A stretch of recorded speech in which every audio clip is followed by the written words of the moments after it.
5 seed Ohio State, even though Ohio State is number 2 in the country because they are not the highest rated Big Ten team. They become the 5 seed. We talked about that a lot because we kind of assumed it got me yesterday. SEC would be in that conversation, especially before the season started. We thought it would kind of be something like maybe Georgia and Texas right up there next to each other, and that one would have to be outside.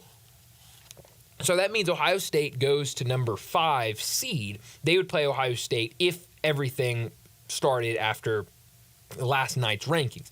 9 seed would be Indiana against 8 seed Tennessee. 11 seed Alabama would be on the road against 5th seed Texas. 10 seed Notre Dame would be on the road against 6 seed Penn State. Those would be the first rounds with those first round byes that we just mentioned: Oregon, Georgia, Miami, and BYU. So how it would look like: winner of Ohio State, Boise State, Ohio State would play BYU. Indiana State, Tennessee winner would play Oregon. Alabama, Texas winner would play Miami. And Notre Dame, Penn State winner would play Georgia. Right off the bat, the first thing that my eyes went to when looking at this was, man, some incredible matchups in that first round. Oh, yeah, you're right.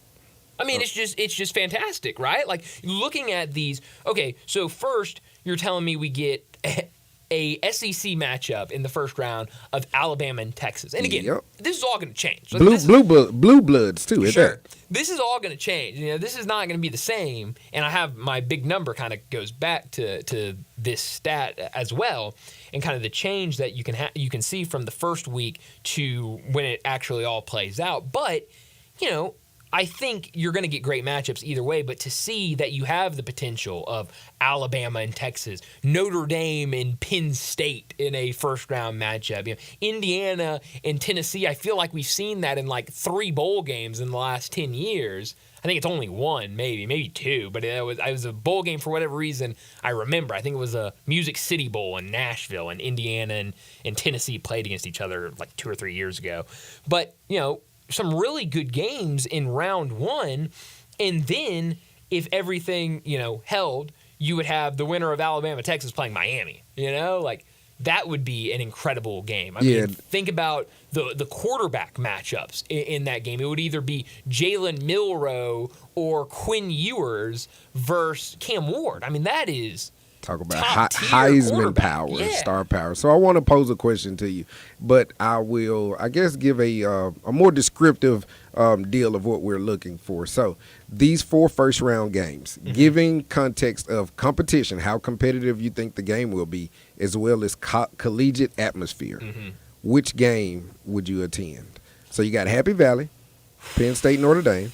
Then you got Austin, Texas, and we know how they do it in Austin. Everything's bigger in Texas. Then you get not ho-hum, but you get Ohio State and Boise. I guess that's the way people would look at it if it said Memphis Tigers. They would say, "Oh, Ohio State and Memphis." Especially with what happened last year with the Group of 5 representative being Liberty, and Liberty got beat down by Oregon last year. So I mean, it's whoever gets it going to get them. Until a Power 5 team is competitive or wins or does something, it's always going to be like, oh, okay. Congratulations, Ohio State. Welcome to the next round. You're welcome to the next round. Thank you, and see you later. And lastly, this is the one John Harden chose. He chose Knoxville.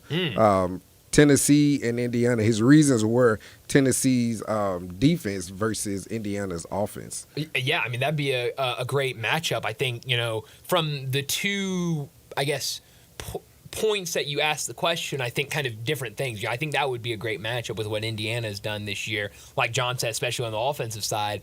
And then that defense for Tennessee, I would love to see that matchup. And he gets to walk around with his doppelganger, Tony Vitale. That's right, yes. So. But, you know, you look at some of these other matchups and think about Alabama and Texas. That's where I'm headed. Austin. That's where I'm headed. It is easy. So by this logic, you know, who knows how it all plays out, who else is in the conference championship. But by this logic. Easy first-round choice for me. Georgia wins the conference championship in the SEC, right? If this all held. If it held, just as of today. And, you know, throw all that out of the window because that's too complicated, whatever. But if it was just like this, Texas would have the opportunity in their first season as an SEC school to host Alabama, the team that has been the cream of the crop, whatever you want to call them, of the SEC in recent years under Nick Saban, they get the opportunity to host them for a playoff game.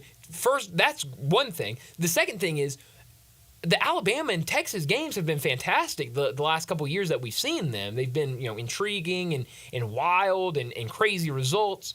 So now you get to host them in the first ever playoff, as an SEC team. And nuts. Yeah, it'd be crazy. It would be nuts every part of it, from pregame to Matthew McConaughey out there on one side, and hopefully you have the old ball coach on the other. No, that's Sperry. You can't call him old ball coach. Coach Saban, hopefully you have him on the other side with his red or crimson jacket on. I think that would be a fabulous game from the atmosphere and from a competitive standpoint. Yeah, no, so I think that would probably be the one. But I do also think this is probably geographic, because I also do think Penn State and Ohio State would be an incredible game to be in attendance to, because those two teams are kind of, you think of them in history of kind of these, gritty and tough teams, and, seeing those two powerhouses in the North. I think that would be a fantastic game. Penn State and Notre Dame would be 3. Ohio State and Boise. Probably 4. Yeah, it is 100% 4. And it's just because of the matchup. Going to the Horseshoe would be fine. Sure. But like I said, I guess we're the teapots calling the kettle black, because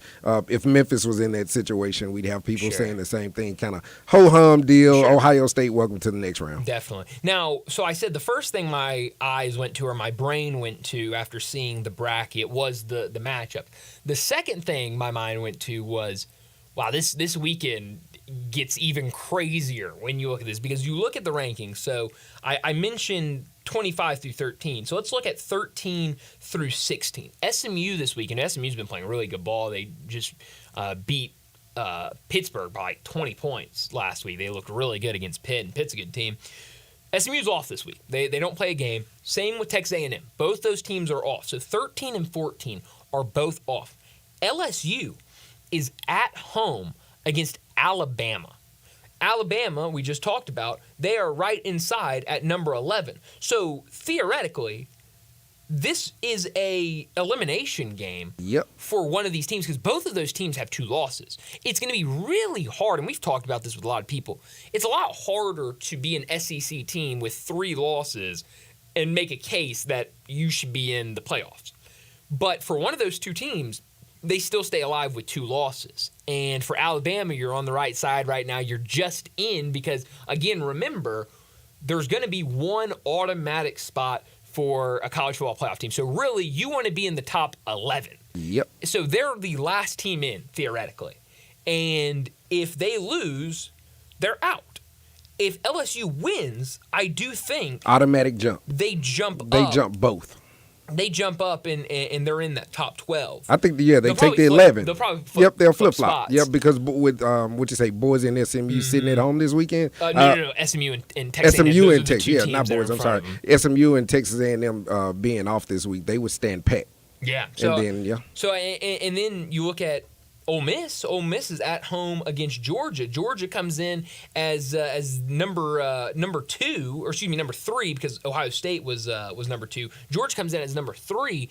If Ole Miss at home can pull the massive upset against Georgia and get that win, I don't know where that would jump them to, but now they're very much in the conversation for a spot. So I did think that's really interesting with, a couple of the teams on the outside, a couple of the teams inside playing against each other this week in the SEC. Those are going to be really, really big games. I did look at the other 2 teams, because I was kind of seeing, okay, well, if LSU beats Alabama, yeah, that's probably easy. Those 2 just flip spots. Ohio, but if Ohio State beats Georgia, how can they get into this bracket next week with that win? So I didn't look at Boise State, because in terms of the bracket, in terms of rankings, they might drop depending on whatever happens this weekend. But as long as they win the games in front of them, they're going to be. They got Nevada this week. Okay, they have Nevada this week. They should hammer Nevada. I'm curious what the line is for that game. They should hammer Nevada. Nevada's not a very good team this year.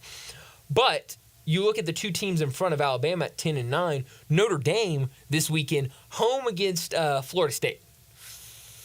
You would think Notre Dame's going to win that game. That should be an easy win. BYU, though, a sneaky, tricky game for them. On the road against Utah. That's a 9:15 game on ESPN. Utah's not very good this year. They've lost their quarterback. The offense has not been doing much this year. But kind of what we always say, it's a rivalry game. And you never know what's going to happen in these rivalry games. So, maybe something gets interesting. And I would take it a step happens. forward and call it a holy war. It sure is. That's exactly what it is, Derek. It's a holy war.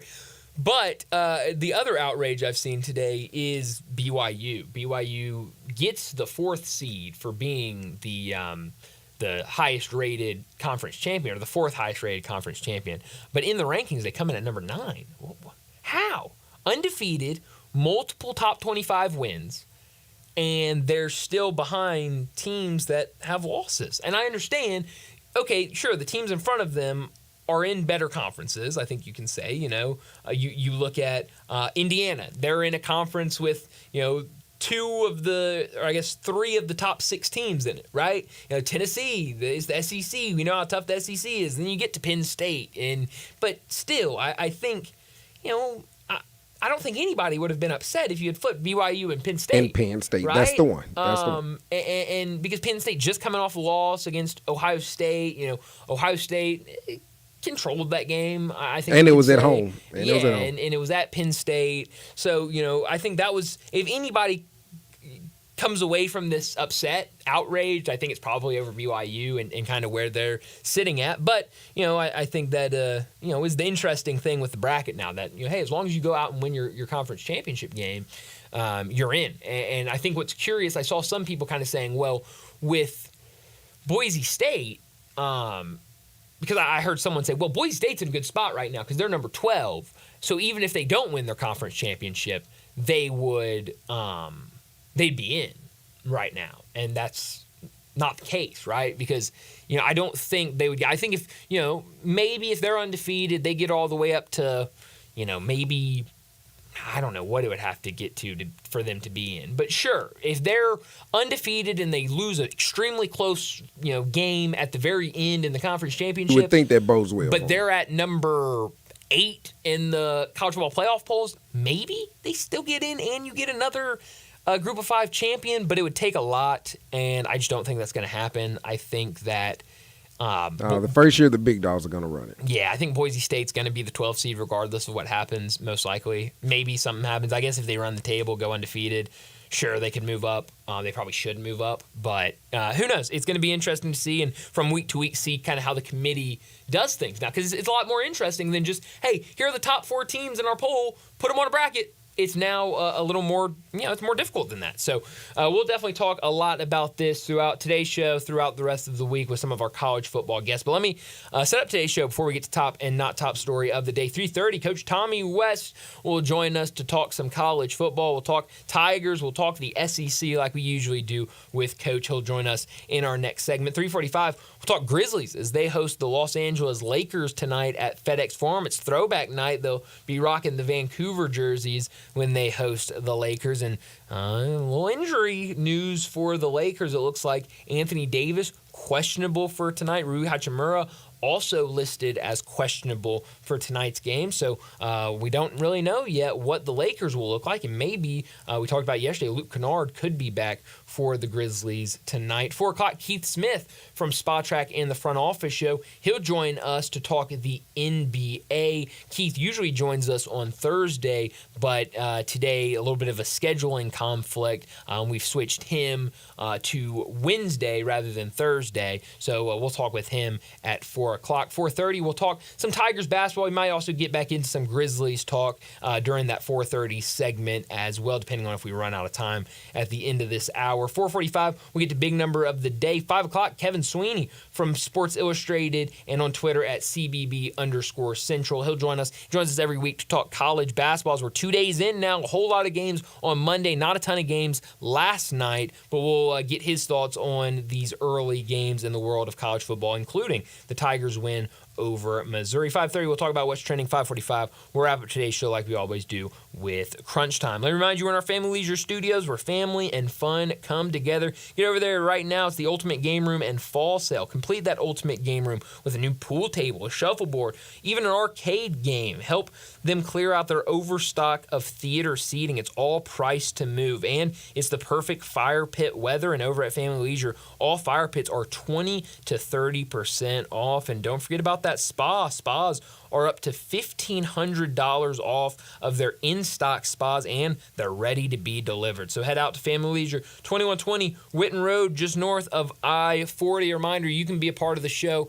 Text or call the Sissy's Log Cabin listener line, 901-360-8255. We'd love to hear from you. Any thoughts on what we're talking about? If you got questions for any of our guests, Coach Tommy West, Keith Smith, or Kevin Sweeney, let us know. We'll try to get those questions into them as well. And a reminder that this first hour brought to you every single afternoon by the fine folks at Lexus of Memphis. A perfect time to go and get that new vehicle. And I said it yesterday, I'll say it again, that it's getting real close to the holiday seasons. Maybe a Christmas present for some, maybe an early Christmas present for somebody. Head over and let Lexus of Memphis put you in your next ride. Well, let's go ahead and get to top story of the day. Top story of the day. Well, my top story of the day, it's got to be what we started the show talking about, the first ever college football playoff rankings with a 12-team college football playoff. I think a lot of people, I wouldn't say have been eagerly anticipating or eagerly looking forward to tonight since the start of the season, but it's always been in the back of our mind, man, on November 5th, we're going to learn a lot about this college football season, kind of where the committee sits, what they think, how they're going about ranking these teams. And we certainly learned it last night. We already mentioned, I'm not going to go through how everything was ranked again, what the bracket looks like, but we know what those top 4 seeds are. Number 1 seed, Oregon. Number 2 seed, Georgia, even though they're number 3 in the rankings. 3 seed, Miami, they're number 4 in the rankings. And then the 4th and final seed that gets a first-round bye, BYU, even though they're number 9 in the rankings. And it feels like everything I've heard, my reaction to watching it, and everything I've read today, it seems like that's where most of the outrage is, especially like we were talking about. Penn State loses that game against Ohio State. You look at Penn State's schedule and who they've played. Ohio State was the biggest test they've had, and they weren't able to win that game at home. And you've got a BYU team now sitting here that has multiple top 25 wins. You look at the team that is right outside, the first team outside of the bracket, SMU, is playing great football now. The only loss SMU has on the season was to that BYU team, and I remember, Darian, that BYU loss was, everyone was freaking out for SMU. Oh, this SMU team's not as good as we thought they were going to be. They're not going to be the dark horse of the ACC. But now we're seeing what SMU's doing. BYU's just a really good team, so maybe BYU is a little too low, but I really didn't have any flaming hot takes, or I wasn't super mad about anything after the first rankings. All righty, I'll stay right there with you.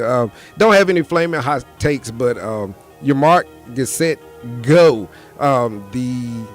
The race to the championship has started. We've all wondered where the starting line would be, and the powers that be have given that to us. So if this was a 200 race in the Olympics, everyone has gotten off. Everyone knows where they are. Mm-hmm. So now it's time to kind of get that little jumbled up pack where you're coming around the corner. That will be the next 2 or 3 weeks where teams start to posture themselves to head towards the finish line and head toward the home stretch. And the goal is to be in the top 11, like you said. Mm-hmm. You got to be there. But top story of the day has to be the teams knowing where they are to get to the finish line. Absolutely. And once again, hey, that's what happens when you're studying and you're trying to roll with it at the same time. Right. Not top story of the day. Well, my not top story of the day, the Grizzlies back at it tonight. Actually, the Vancouver Grizzlies out there tonight. They'll be wearing those sweet throwback uniforms tonight as they host the LA Lakers. I mentioned it already. We've got some guys questionable for the Lakers. Luke Kennard also questionable tonight for the Grizzlies. But on the Lakers side,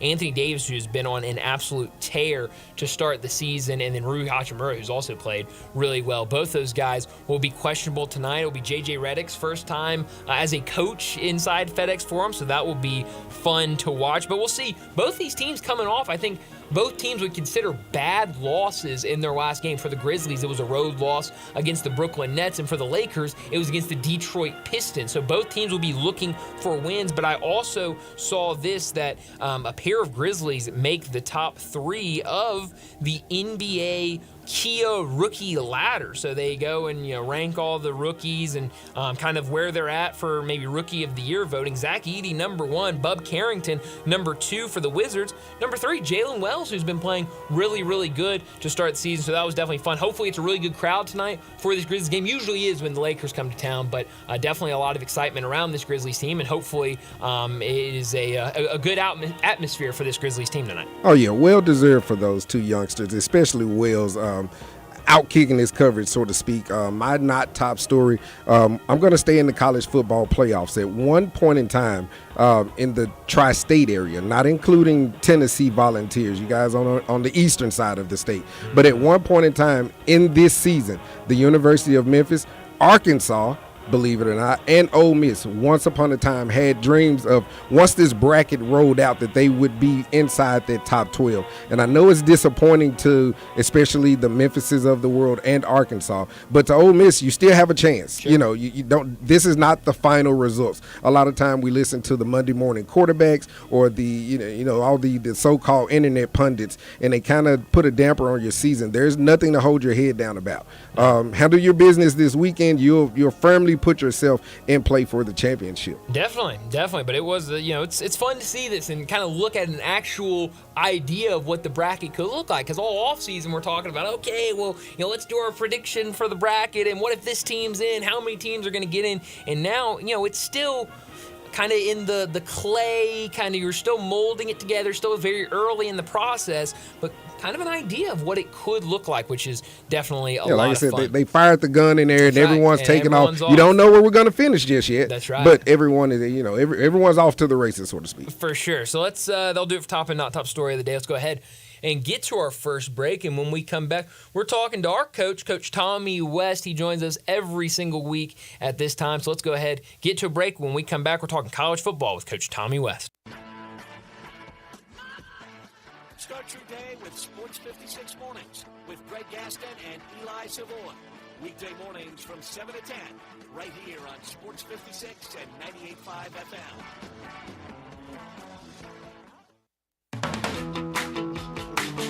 Family Leisure needs your help. Family Leisure has inventory they've got to move because you know what season is coming up. So why wait? You can complete your ultimate game room with a new pool table, a new shuffleboard, new arcade games, or just get all of them. Tons and tons of theater seating, overstocked and priced to move. 'Tis the season for fire pits, and all fire pits at Family Leisure are 20 to 30% off. You say you didn't get a spa this year? Well, say no more. Spas are in stock and they're ready for delivery and up to $1,500 off. These are just a few of the deals happening right now for a very limited time. So come on, check out their gigantic showroom. You never know what kind of deal you're going to find at Family Leisure, Whitten Road at I-40, where family and fun come together.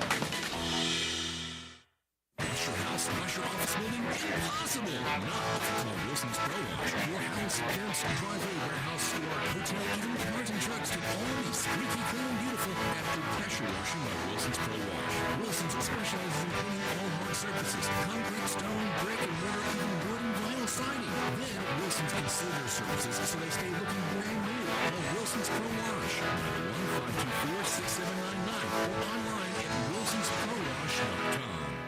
Sometimes I struggle to get to sleep. My body stopped for the day, but my mind is still running. So I take ZQuil.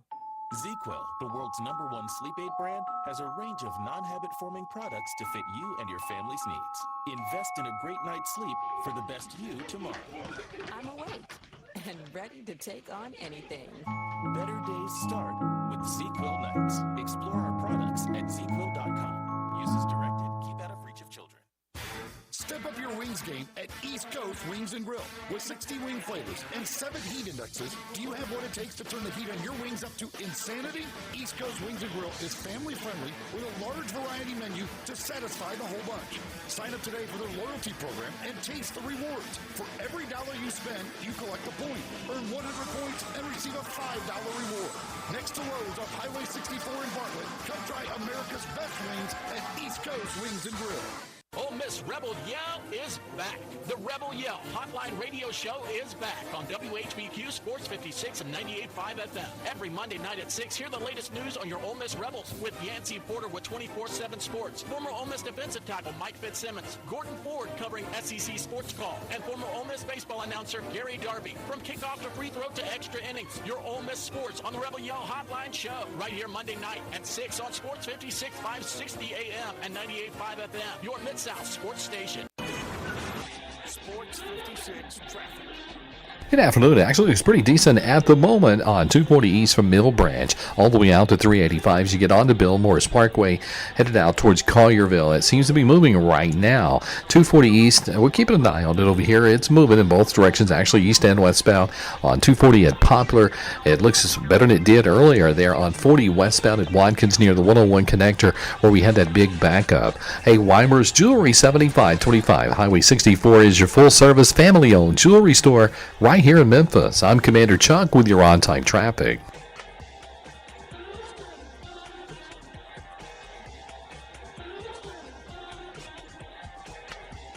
Now back to Sports Time on Sports 56 and 98.5 FM. This hour is brought to you by Lexus of Memphis. Here are your hosts, Brett Stats, Norsworthy, and Brian Davis.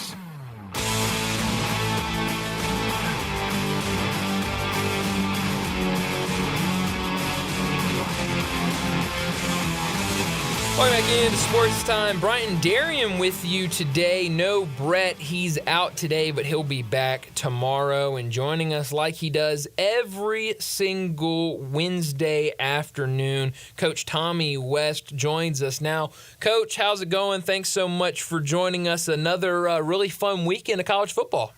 Yep, going really good. I'd say pretty exciting weekend, and got another one coming up this weekend. That's right. How much did you pay attention to the rankings last night?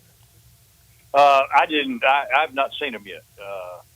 Who did they end up? How did they rank the top 5? So the top 5 went Oregon at 1, Ohio State 2, Georgia 3, Miami 4, Texas 5, and how I think Darian was saying this both yesterday and today because it gets confusing after that because even though Oregon and Ohio State are 1 and 2, Ohio State became the 5th seed because the top 4 are for conference champions, and BYU, the 9 seed, came up and became that fourth conference champion. But Oregon, just like in the AP poll, they're number 1 in the college football playoff poll. Seems much deserving.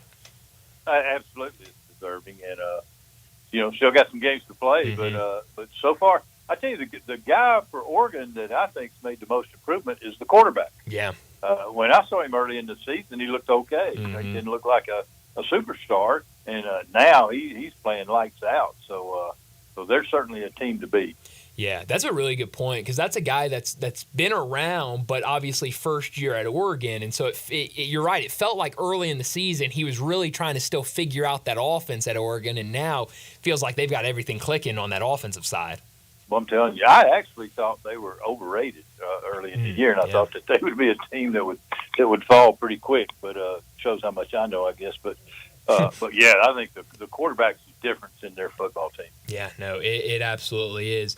Tigers, they lost again this past weekend to UTSA, a road game, which UTSA has been really good at home. Tigers just couldn't get anything going. First 4 drives, I've been talking about this all week, first 4 drives of the game for the Tigers all result in points. It was 3 touchdowns and a field goal. After that, the offense really went silent, and that feels like from a lot of we get it from a lot of the listeners. We talk about it a lot with some of our Tiger football guests. It feels like this offense this year has not really reached the expectations that a lot of people had for it before the season started. Yeah, that's exactly what it seems like. They've been a team that plays good on offense one week, bad on defense, good on defense the next week, bad on offense. They almost and I've watched them, they seem to play up or down to their opponents. Yeah. You know what I mean by that. I mean, if they're playing a really good team, they seem to play up to it. Definitely. If they're playing an average team, they seem to play down to them. So, they've got to get it where they go out and play every week. Mm-hmm. 100%. And now they'll be back at home Friday night against a Rice team that just went out and upset Navy over the weekend. So, a game they should win, I think, but it's definitely not going to be easy. This Rice team, after firing their head coach, is starting to show some life now. Another team that's really showing some life, Ole Miss. They go out on the road against Arkansas and put up 63 points. I was telling Brett, it feels like Saturday was the first time we've seen this Ole Miss team play to their potential in SEC play. We saw it earlier in the season in non-conference, but it feels like this is the first time they had everything clicking in conference play. I've been hard on them all year. Yeah. Every Wednesday when we talk about, I just don't think that Ole Miss is playing up to their potential. And that we finally saw it. That's what they're capable of. Is what we saw Saturday. That's what I've been wanting to see the whole time, and not against the lesser opponents. Against the they've played some bad teams in the SEC and just been average against them. But that looked like the Ole Miss team that I thought early in the year. I kept saying I think Ole Miss is an elite team. I think Ole Miss is a playoff team. Yeah. And then all of a sudden they make me look like I'm not. And I thought something's just not clicking. Is what I've been saying, but it all clicked. Whatever it was, whether it was on the field, in the locker room, whatever issues that they've had, they got them solved Saturday. Yeah. Coach, we are so glad to have you on what the listeners call the best segment of the week on this show. So I have a question dealing with the simple word coaching. In many different facets, I come from an environment where I used to work in restaurants, and leadership used to tell you coaching is what you get out of your people. You get what you inspect, not what you expect. So from that standpoint, Ryan Silverfield gave his team a pretty good tongue lashing afterwards, saying he's going to find out who loves not only football but loves this program. So my question to you is, when was a time that you had to call your team to the carpet, and how did they respond? Well, there's certainly been times, and you're going to have those kind of times, and I believe in that. I believe that. The thing that I always believed in is that you're honest with your team. And if they're not playing up to their potential, then there's a reason why. Like I just said about them, whether it's you've got some issues in the locker room that you need to address with your team. I call them termites. You've got some people eating away at your foundation, or it's something to do with the offense, something to do with the defensive schemes, or whatever it is. Then you have to first find out what it is, and then you have to address it with your team and be really upfront, blunt. I think that's what young people appreciate. Tell them the truth. We got some issues going on here right now. I think they're in this locker room. I think we've got people that are eating away at us that aren't totally in. And if you're one of them, I'm going to find out who you are sooner or later, and I'm going to get rid of you. I think that's the way. I think kids appreciate that. Yeah, no, I'm right there with you. I definitely think. What do they say? Honesty is the best policy. You gotta get it done, man. Definitely. Absolutely. So going back to Ole Miss, they look so good over the weekend against Arkansas, but now they get to turn around, and their big prize for beating Arkansas is a home date against Georgia, who has definitely been looking good. Except Carson Beck, I still have some questions about the way he's been playing. What do you expect to see in that matchup this weekend? Which Ole Miss team's going to show up? That's I right. wish I knew. But if the real Ole Miss team that played Saturday shows up, then Georgia will have their hands full with them. I've thought that all. I think Ole Miss is as talented as anybody in the league. Mm-hmm. I really believe that. Offense, defense. I believe it in the line of scrimmages because I think they're too deep on both sides of the ball in the line of scrimmage, and their skill. I think they're as good as anybody. If that team shows up, then it wouldn't surprise me at all for them to win the game. And I agree 100% that the last 3 weeks we've not seen a really good Carson Beck. He's been average as grits here lately. So, we'll see which one of them show up. Now, the thing you all lean to is you put Georgia in that big game, and they're hard to beat. Sure. Yeah, it's great coaching over there. Yeah. Again, Georgia. I mean, to me, Georgia has to beat Ole Miss or Tennessee to get in, and I think they'll get in. If they lose one of those, they'll get in with 2 losses because they've played Texas, Alabama, Ole Miss, and Tennessee. They're the only team that plays all 4, and so with 2 losses, I think Georgia can get in. Okay, Coach, with Oregon, Georgia, Miami, and BYU all having a bye. Right now, as it stands in the college football playoff picture, from a head coach's standpoint, what is the real advantage of having that bye, knowing that the team before played the week before, the team that you're playing?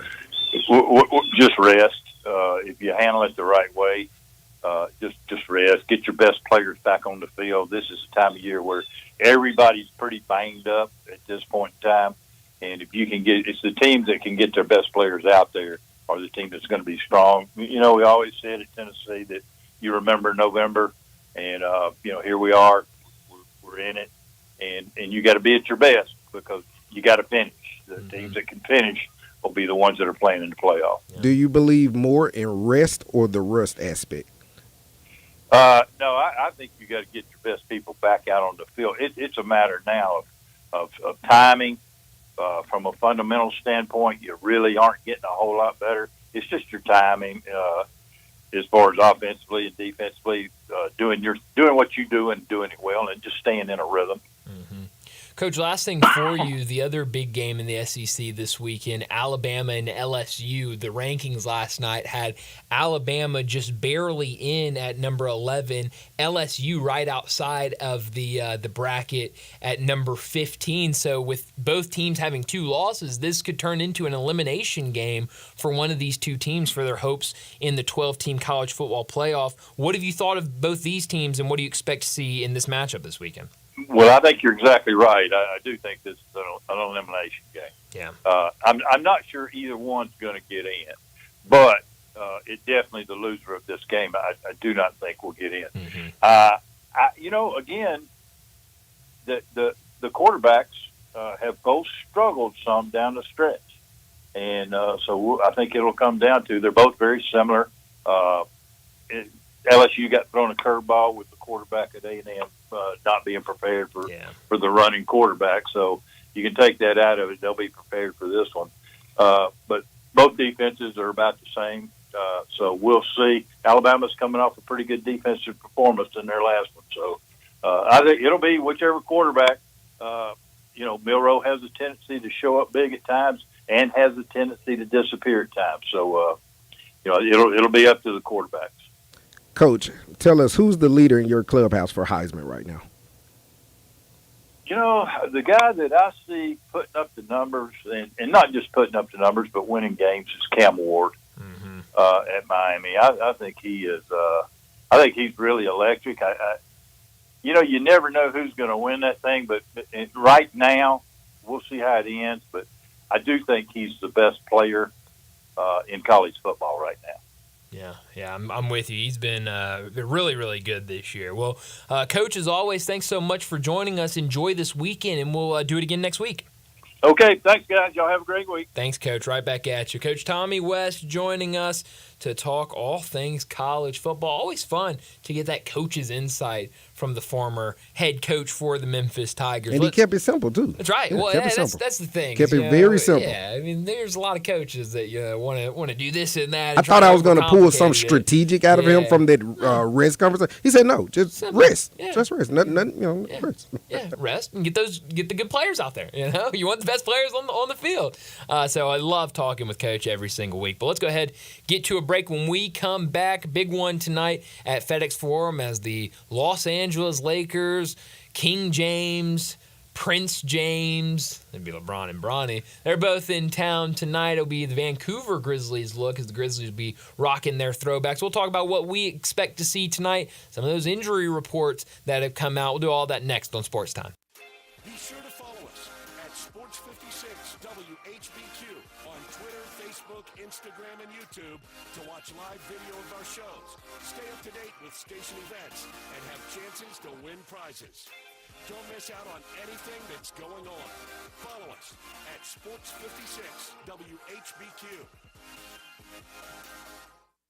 Hungry for that delicious smash burger flavor? Dyer's Cafe is the original smash burger since 1912 and still smashing burgers in Collierville's historic town square. Come out for their lunch specials Monday through Friday, 11 to 2. Ask about their world-famous split dog and authentic Chicago or New York dog. Try the leaner side of Dyer's with a grilled chicken sandwich or freshly made salad. Also serving Lakes, Delta-raised catfish, Pasquale's tamales, and a customer favorite, pan-breaded onion rings. Dyer's, serving world-famous burgers, dogs, and shakes in Collierville's historic town square. How do you recognize elegant design? It's all about the details, and the 2025 Genesis GB70 has athletic lines and a graceful coupe-like.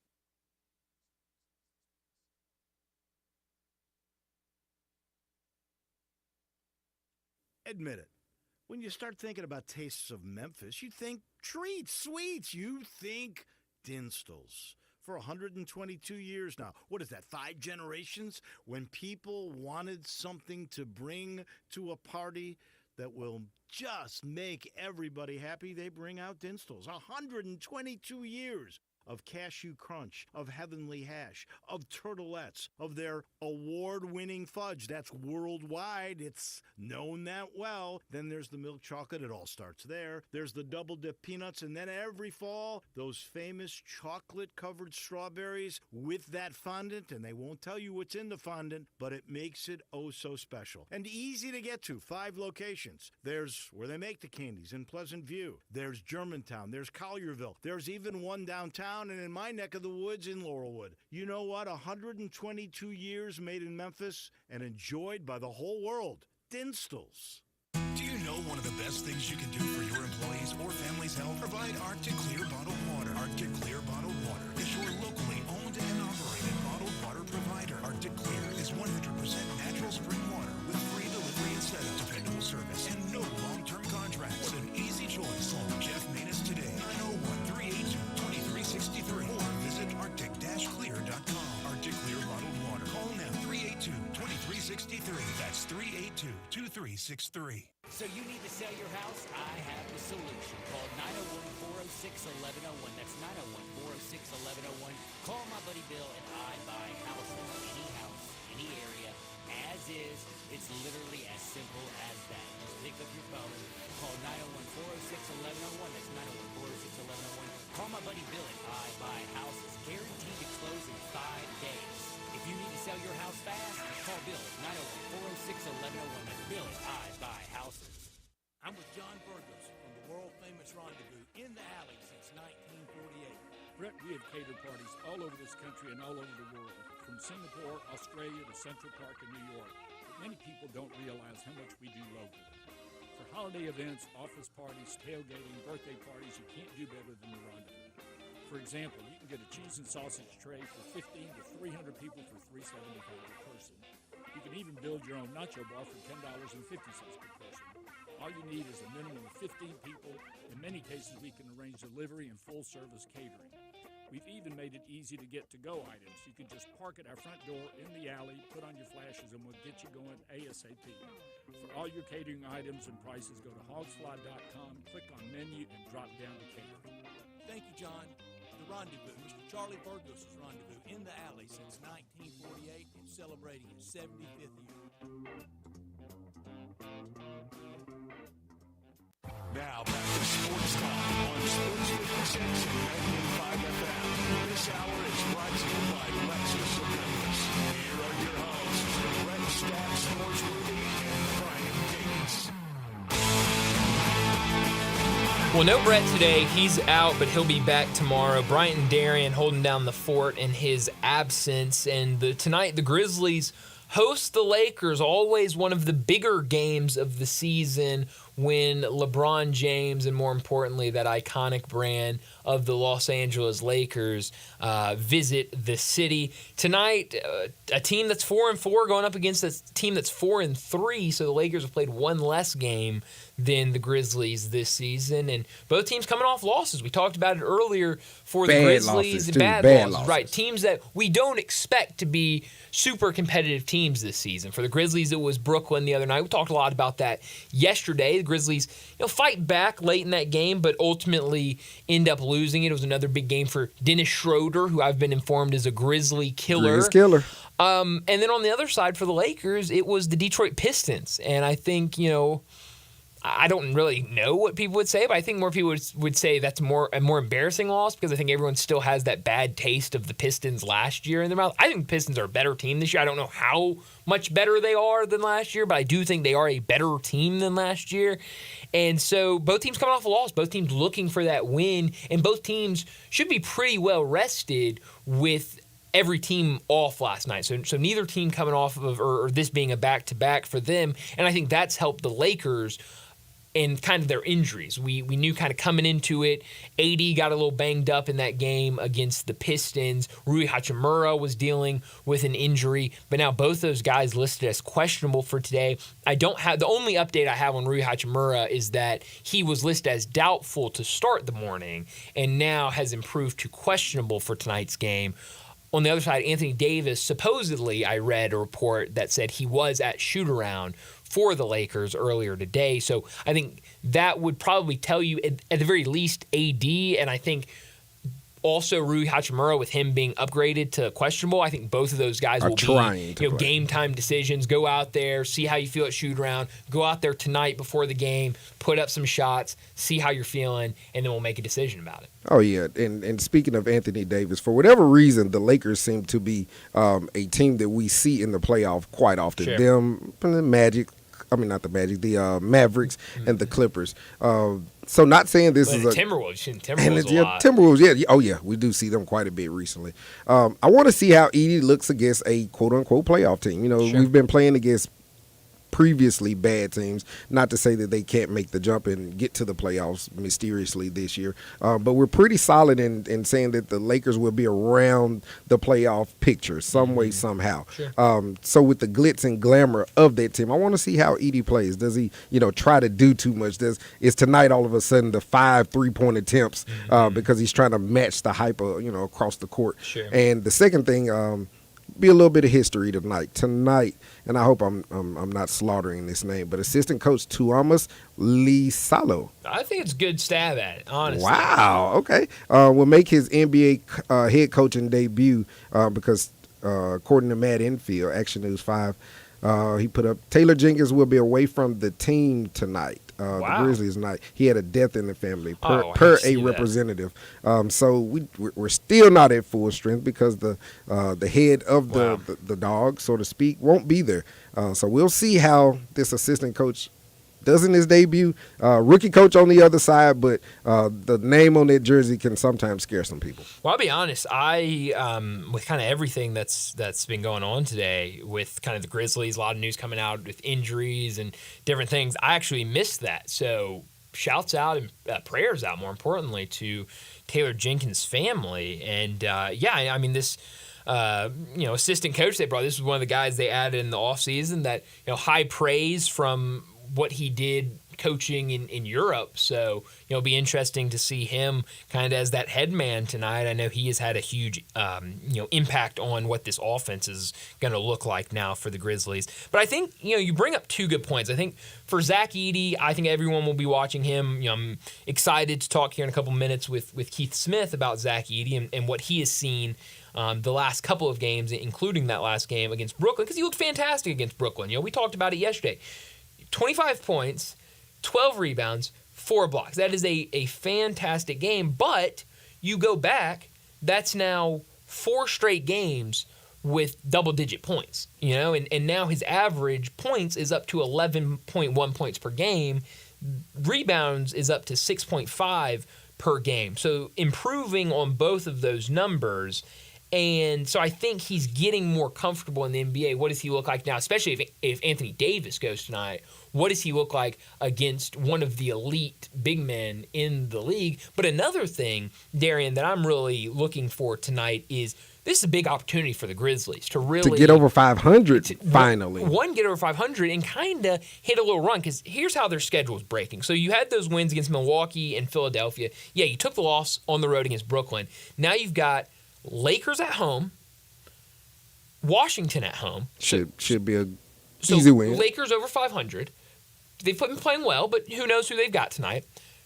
Washington under 500, and then you're on the road against Portland, team that's under 500. The Klingon game. The Edie Klingon game. That would be big. So you have an opportunity to, after the next 3 games, it gets ugly. 5-1 in your last 6 games, which everyone will forget about Brooklyn. If you 5 out of your last 6 are wins, people forget about that loss against Brooklyn, and at that point you'll be 7-4 on the season, playing good basketball before you have to play 2 will be tough games on the road against the Lakers and on the road against the Warriors. Warriors have been playing good this year. Oh yeah, I think they're 6-1.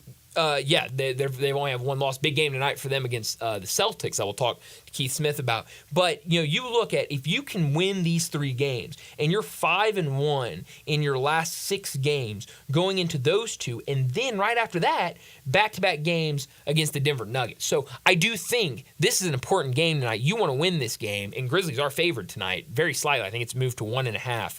They're favored by.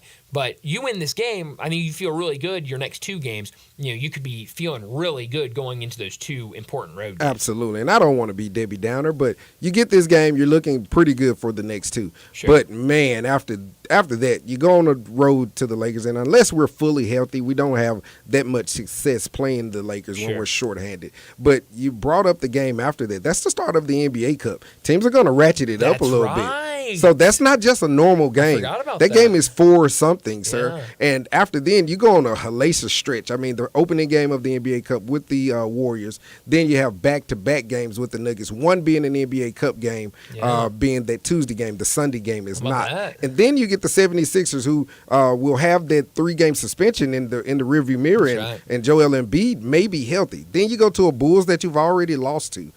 So you better get this one. I ratcheted it up a lot more than you're saying. You better not hope that you get these. You better get them because you'll be looking down the barrel pretty early in the season. Sure. Yeah, and again, like at the end of the day, we're talking about games that are really early in the season. So, like, how important are these games? For I position, understand that. just for position. But yeah, you with how competitive the West looks and how tough the West looks this year, you definitely want to take advantage of spots you have like this, where you can maybe go on a 3-game win streak and take advantage of some teams. But man, they better. They better. But we might come back a little bit later and talk some Grizzlies, but we're out of time for this hour. So let's go ahead, wrap up this hour, get to a break. When we come back, talking a whole lot more NBA. Keith Smith, he joins us next.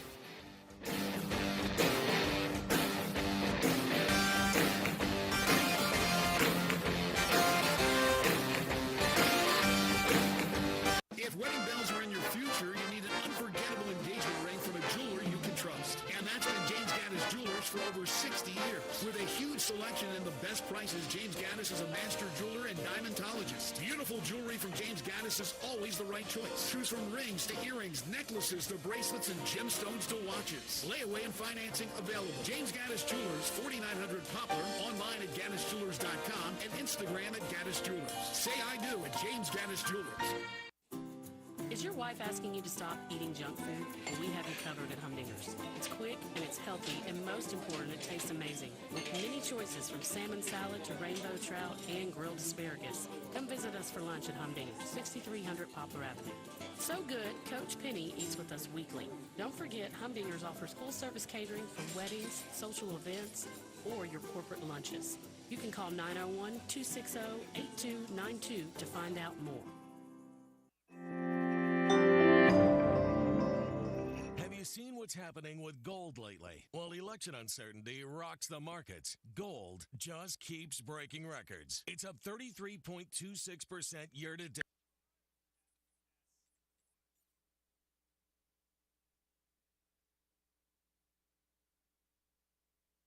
You or someone you know or care about has dealt with a difficult divorce. When facing divorce, you need the attorneys at Rice Law.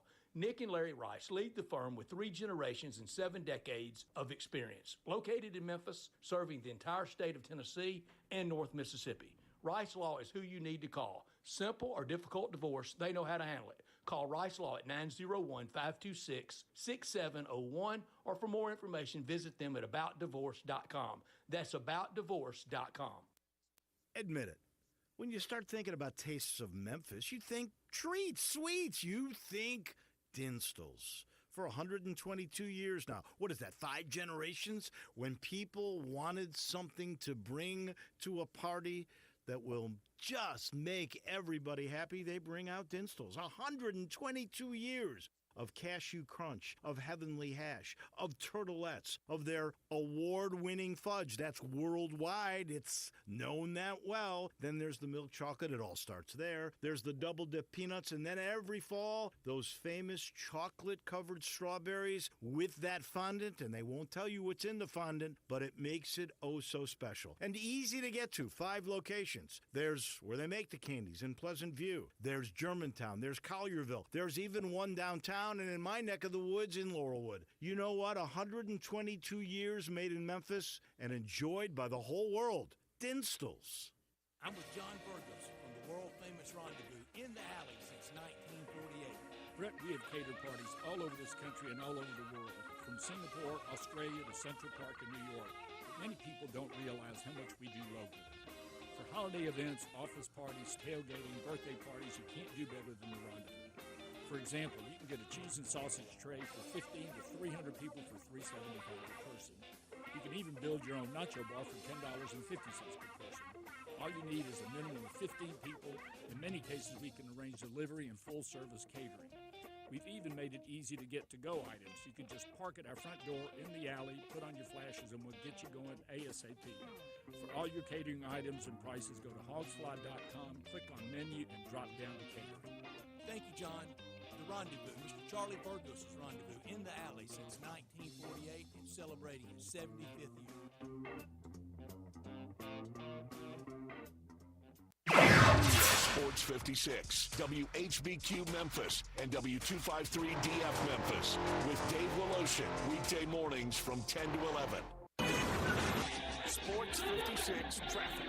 Good afternoon. It's getting a little bit busier by the minute on 55 southbound, passing State Line Road, all the way down through DeSoto County as that traffic cranks up over here at times on Sam Cooper going outbound as you work your way back towards the interstate. As you travel 40 right now out into Fayette County, that's moving along fairly decent right now. Hey, Weimer's Jewelry, serving the Memphis area now for what, over 40 years. No matter what the occasion is, go by and see them. Shop local, save a lot of money at Weimer's Jewelry. I'm Commander Chuck with your on-time traffic.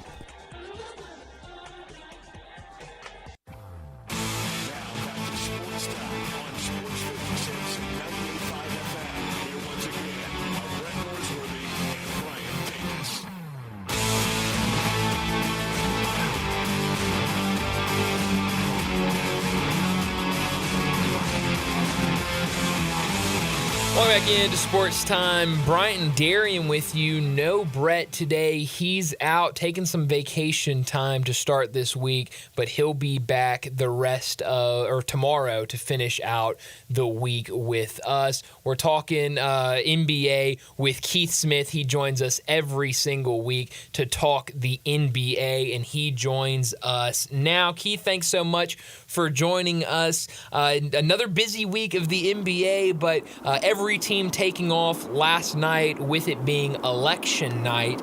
But I want to start off with the Grizzlies. Last time they were out, it was yet again a second loss to the Brooklyn Nets. So that is now a season sweep against the Brooklyn Nets this year. But in that game, Zach Edey was fantastic. 25 points, 12 rebounds, 4 blocks, and only 1 foul for him. You look at the last 4 games he's played, 25 points, 10 points against the 76ers, 10 points against the Bucks, and 13 points against Brooklyn. A good 4-game stretch where he's scoring in double figures. What have you seen from Zach Edey this last week?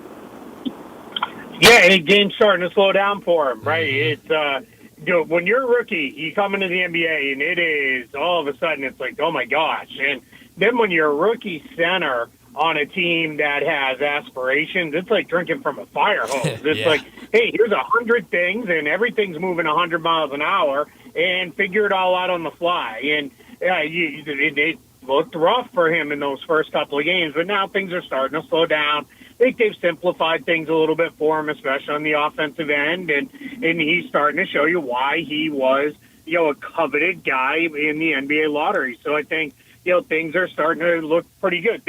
not to say it's going to be great from here on out, right? He's going to have some more rough games. He's, still a rookie. But, more often than not, I think you're going to get a productive night out of Zach Edey, and then you're going to start seeing on the occasional game one of those really big nights out of him here and there.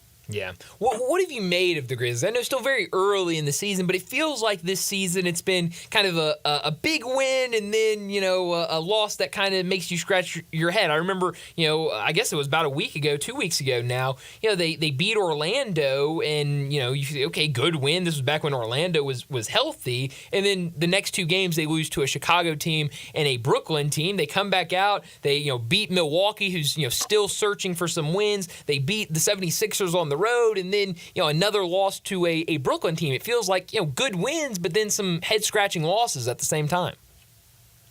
Yeah, it's exactly a little bumpy, right? It's up and down. Now, a lot of that, I think, is not having guys in the lineup consistently. And that's we've all been there before, and we're kind of unfortunately we're there again, and that's not where you want to be. You want to be in a spot where we've got our 8-9 guys and we're running with those 8-9 guys night in, night out. But right now they're just going through it a little bit. Thankfully, none of these seem like they're going to be anything that's going to last overly long. So I think we're going to see the Grizzlies get it back together and start playing pretty good ball. But yeah, it's like the losses to Brooklyn, to take nothing away from the Nets.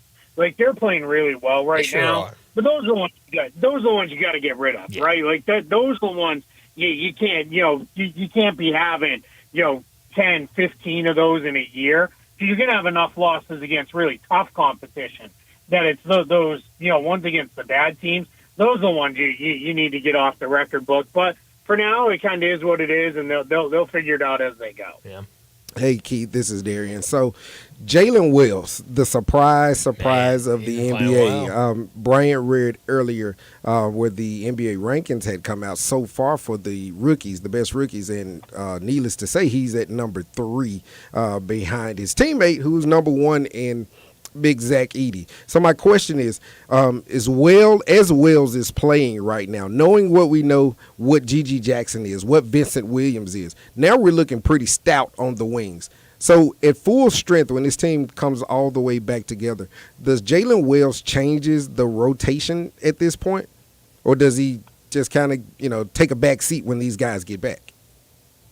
Yeah, it's going to be that's a great question, because the assumption would be, well, he's playing now. Why wouldn't he play in a month or so when these guys are back or whenever that happens? But I think your challenge in that spot is you're going to want to play those guys too, and especially Vince Williams. He brings some on-ball playmaking ability. He's a pretty good defensive player, can defend a lot of different positions. He's going to give them a little bit more versatility. So then what you start to wonder is, all right, we get a guy like Marcus Smart back.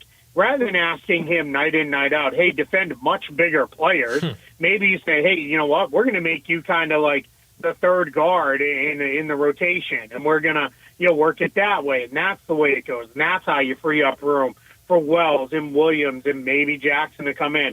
I think more likely Taylor Jenkins is probably going to say, all right, well, Williams and Jackson, Wells is playing pretty good. You're going to have to prove to me that you're ready to go too. But the silver lining within all that, you've now got depth that you didn't have previously.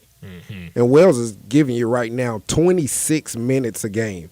So that's going to be a problem. I mean, when these guys come back, because those minutes are going to have to get divvied up.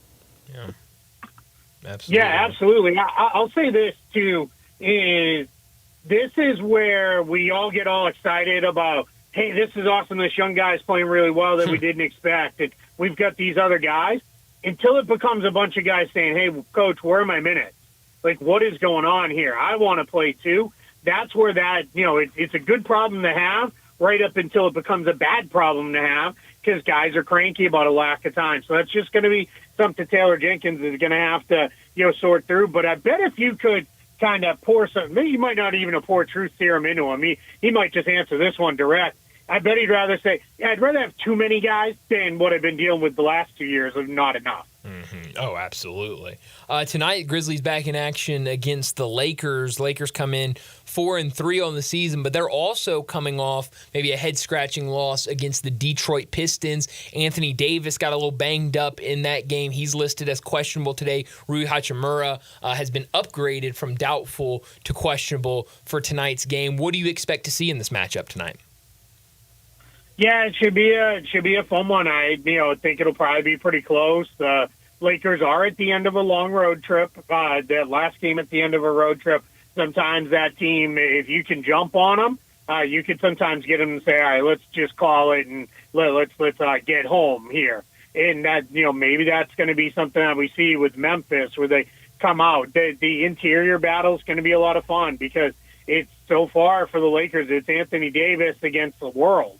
Inside the paint, because there's just not a lot else there. Jackson Hayes has been giving them solid minutes behind Davis, but that's, you're talking about 10 minutes a game out of him, and then there's not much else. So that's going to be something that's going to be really interesting. But the Lakers they're vulnerable. And for Memphis, the big thing is going to be, when we go to our bench, can we get some stuff going outside of there? And it's been kind of funny hearing a couple guys talk about, like Scottie Pippen Jr. Clearly, he had something extra in the tank for Darvin Ham. Wonder if he's going to have a little something extra in the tank for the Lakers organization too. That'll be something fun to watch.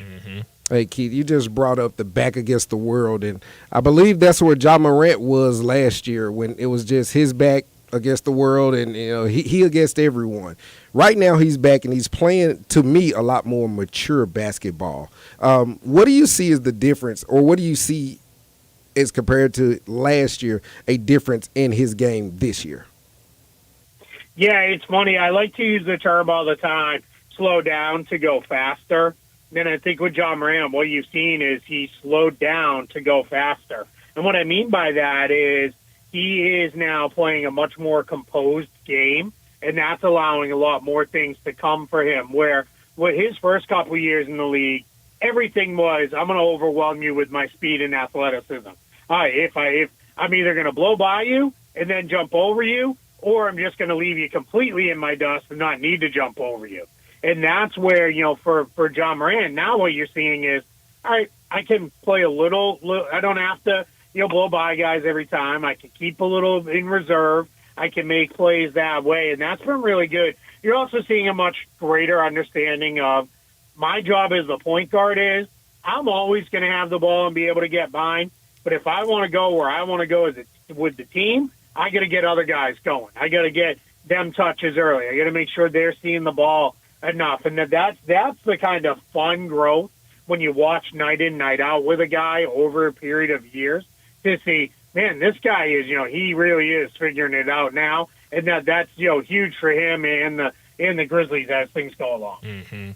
The NBA came out yesterday and served Joel Embiid with a 3-game suspension for, quote, shoving a member of the media. It happened after, actually, the Grizzlies game over the weekend, where it was first reported a Philadelphia beat writer, I believe it was, tweeted out that Joel Embiid punched a reporter, I believe it was a columnist in Philadelphia. Then later, Shams reported that it was a shove. Darian and I have talked about it. Punch or shove, I don't think you want to have either done by a man the size of Paul Joel Embiid. Bunyan size guy. It's a very large man. But do you think this was a sufficient punishment for Joel Embiid and what he did after that game?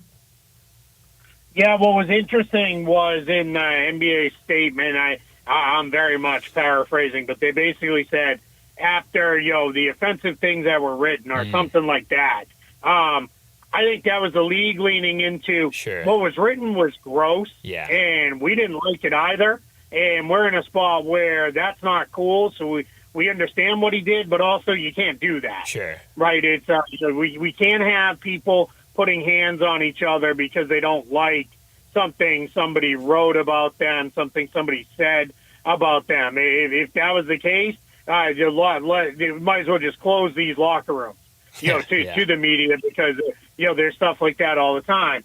Joel Embiid shouldn't have done what he did, but I can understand why he took offense. There was no need for that. There was no place for that in this whole thing. It was completely unnecessary. It didn't add anything to making the point the guy was trying to make other than being inflammatory. All that said, I thought he was going to get a little bit more. I thought he might get somewhere in the range of 5 to 10 games, just given how Adam Silver and the NBA front office has cracked down on stuff. But I think this is a good splitting of the difference and sends the message without making it so that Embiid is now, well, he's out for we're knocking him out for till Thanksgiving or something like that. Well, and Joel Embiid hasn't played a game this season, whether it be injury or I know a couple weeks ago we were talking to you about how he had missed games and then NBA was kind of looking into it. I mean, how close are we to him returning? Do you think once these 3 games are done, we'll be close to seeing his debut for the season? Well, we have to be because the terms of the suspension were he can't start serving it until he's ready to. So that means the 76ers basically kind of said, hey, he was going to be ready to go tonight in Los Angeles because they're saying it's going to be tonight and then their next 2 games. I don't have the schedule right in front of me, but it's 2 games. And then next week, I believe it's next Tuesday, the reporting is that he'll play in the Sixers NBA Cup game against the Knicks. So if let's say he doesn't play in that game, and they'll be reasonable if, like, he comes down with the flu or he has, like, he tweaked his knee in practice the day before or something. They're not going to be ridiculous about it. But if it was just, he's still not ready to play, I don't think they're going to call these games as serve suspension games. So I do think we're going to see him here within the week. Interesting. So I didn't know that was directly stated in there. That's incredible. We're talking to Keith Smith. He joins us every week from Spot Track and the Front Office Show to talk the NBA. Speaking of injuries with Joel Embiid, it feels like there are a lot of injuries around the NBA. I'm playing fantasy basketball for the first time in a really long time, maybe the first time ever. I can't remember the last time I played fantasy basketball. My entire bench right now is injured. I even have some guys in my starting lineup that are injured. I just don't want to drop anybody because I feel like I have good players, but they're all injured right now, and kind of 2 of the biggest ones from the last week. Paolo Banchero is going to be out for a while for the Magic. Aaron Gordon, that news came out, I believe yesterday, that Aaron Gordon's going to miss some time with the Nuggets. What do these 2 injuries in particular mean for both the Nuggets and the Magic? And do you feel like we're seeing more injuries at the start of the season, or am I just more tuned into it because I'm playing fantasy basketball? No, you're on it. Not only does it feel like that, that's actually what's happening. Jeff Stotts, who is over on Twitter at InStreetClothes, he's one of the best injury follows for anybody in the basketball world because he has this giant database of NBA injuries. So he's a great guy. When if they come on and say, "Oh, this player is a strained oblique," he will tell you, the history of strained obliques. Cost guys on average 4 weeks and 12 games or something like that. He's just all over it. Now I don't know if he's a doctor or any kind of trainer or therapist or anything. He doesn't generally diagnose injuries, but once they're announced, he'll tell you, this is what we can expect. I say all that to back up. He tweeted about how a lot of people asked him. This was in the last couple of days. Are injuries actually up? And he tweeted that, injuries are up this year. It's not just injuries being up and games missed being up. Those are up, but it's also lengthy injuries are also up as well. So that is something we're definitely seeing. He didn't really know what to fully attribute it to. I've talked to people around the league who have said there's a few things they think it is. They think one is the teams don't do a lot in the preseason anymore. So guys then go into the regular season and it's like, all right, go 100 miles an hour right out of the gate in the regular season. And that can be tough on guys. The way the game is played now, it's just played at a faster pace overall, and guys are being asked to defend the entirety of the half court. That's taking more out of players as well as a cumulative effect of these guys come into the league at 19, 20, 21, 22 years old, having already played thousands of games because of the way we run. Like I was talking to a friend of mine who has his son is a sophomore. He played in 8 AAU games this past weekend. Holy cow. Like, this is out of control. Like, there's no need of that, right? Like that is absolutely insane, that the amount of pressure that we put on these kids from the time they're really, starting out as 8, 9-year-olds, on the AAU circuit all the way through the time. By the time they hit the league, a lot of these guys, I bet if you could look at it, it look like they've got the, bones and muscle of, guys that are much, much older. Yeah.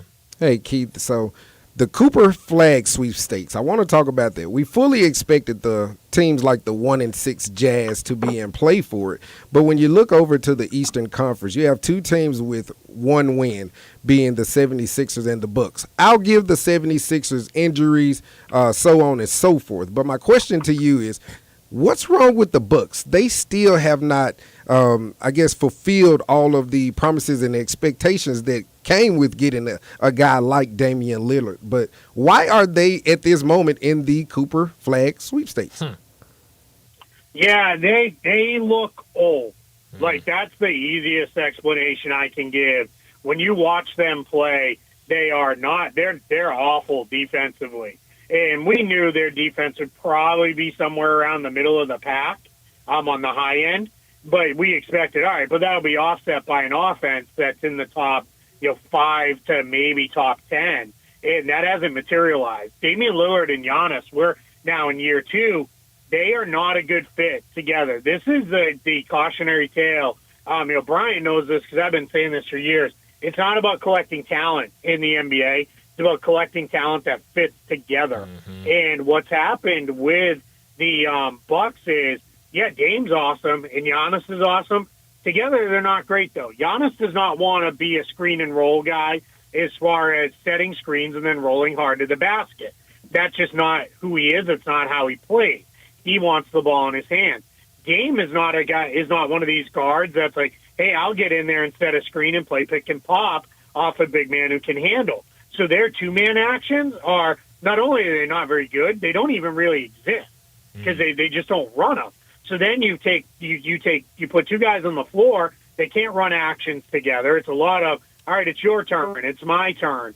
There are other guys, Taurean Prince, Gary Trent Jr., Bobby Portis, Brook Lopez, Malik Beasley. Those guys are extremely limited on what they can do as far as creating stuff with the ball in their hands. So a lot of it falls to them. And then, as I mentioned off the top, they don't have a single plus defender in their groups with the exception of Brook Lopez. But they're not using Brook Lopez in the way he's best, where it is just play that extreme drop coverage, hang out near the basket. They've asked him to do some different stuff that at his age he can't really do. He can't be up at the level of the ball, hedging and recovering and things like that. So it's become really a major challenge for this Bucks team to figure out how they really want to play. And a big chunk of that is their 2 best guys just don't fit well together. So there's no easy fixes coming. You mentioned Philly. Philly's Paul George is back. Joel Embiid's going to be back. Yeah, they're probably still going to have some injury issues that crop up throughout the year, but they're going to get better just by getting those guys back. Chris Middleton will help the Bucks offense some, but he's not going to help them enough to really offset all the other bad things that's going on with that team. Last thing for you, Keith. How impressed are you with what the Cavs are doing right now? Still undefeated. They were undefeated last week when we were talking with you, and we asked you about them. Still undefeated, and this is the same team. Made the playoffs last year, and then right when they were knocked out of the playoffs, they make a coaching change. We learn kind of some stuff going on behind the scenes. Maybe some guys weren't as happy with the organization or with each other as we thought they were, but now they come out this year in a really, really hot start. How impressed? What have you seen that they've done that you've liked that have gotten them to this 8-0 start? Yeah, what you're seeing is Kenny Atkinson. First of all, he has done 2 things that really stand out to me. He's made Evan Mobley and Jared Allen, like he's running stuff that make them have to be involved. Yeah. Right? So there's no more where they're just kind of hanging out a little bit and those kind of things. You have to be involved. I'm going to put the ball in your hands. You're going to have to make plays. You're going to have to do stuff. So that becomes like a whole thing there. And then I think his other thing that he's done is they play very few minutes, at least they're meaningful minutes, because they've had several blowouts. So those are a little different. But in their meaningful minutes, there is always one of the two guards, so Mitchell or Garland, and one of the two bigs on the floor. So they're not going through these long droughts. They are staying pretty balanced. There's not these points where it's like, well, over the last 5 minutes, while they didn't have either guard on the floor, they got outscored by 10 points. Right. Because that's where, when you don't go through those droughts, you don't then have ground. You're not making up ground constantly. You're just kind of doing your thing. So terrific start for them. Even despite a handful of injuries that they're dealing with, they've really gotten off and flying. To me, it's those coaching and scheme adjustments, and then really good talent in place with Mobley, Allen, Mitchell, and Garland. Those guys are all four terrific players. Yeah, they have been fun to watch to start the season, that's for sure. Well, Keith, as always, thanks so much for joining us. Enjoy the weekend, and we'll do it again next week. Absolutely. Thanks for having me. Thanks, Keith. Keith Smith joining us to talk the NBA from Spot Track and the Front Office Show. A lot of interesting things. I mean, I think he was listing off, he said, the Bucks are old. They look old. And then he said, you've got these guys that, can't really generate offense for themselves. And then he started listing guys. This went on and on. Every single guy he listed, not only was he right, they're just, they can't go and, create a bucket, basically. They can't go get themselves a bucket. But they were all old. He's listing off these guys. I'm like, man, that guy is getting up there. Torian Prince, Bobby Portis. These guys are Brooke Lopez. You know what I heard? Guys are all getting old. You know what I heard? What's that? You can't blame Doc Rivers. Well, just heard you can't blame Doc Rivers because so many people like to point the finger at that guy for not winning the big one. This one ain't his fault. Right. He stepped in those waters and tried to take over, a team with the arrow sort of pointing up and, the hopes of getting a Dame Lillard, and they did get him. It ain't Doc's fault on this one. Yeah, no, it's I think the roster construction is definitely an issue there, and that's kind of what. Hopefully they're sellers, Keith man. Hopefully they're sellers doing it when the trade deadline comes up. One, I think it's a big decision of what does Giannis say? I'd take a Brooke Lopez on this team. Sure. Even with the bigs we got. How about this? I saw, and I wonder if I can find it. This might be something that I have to look up at the break, and then we talk about it on the other side. Some sort of basketball NBA Twitter account put up odds for next Giannis destination, and the Grizzlies were in the top 5.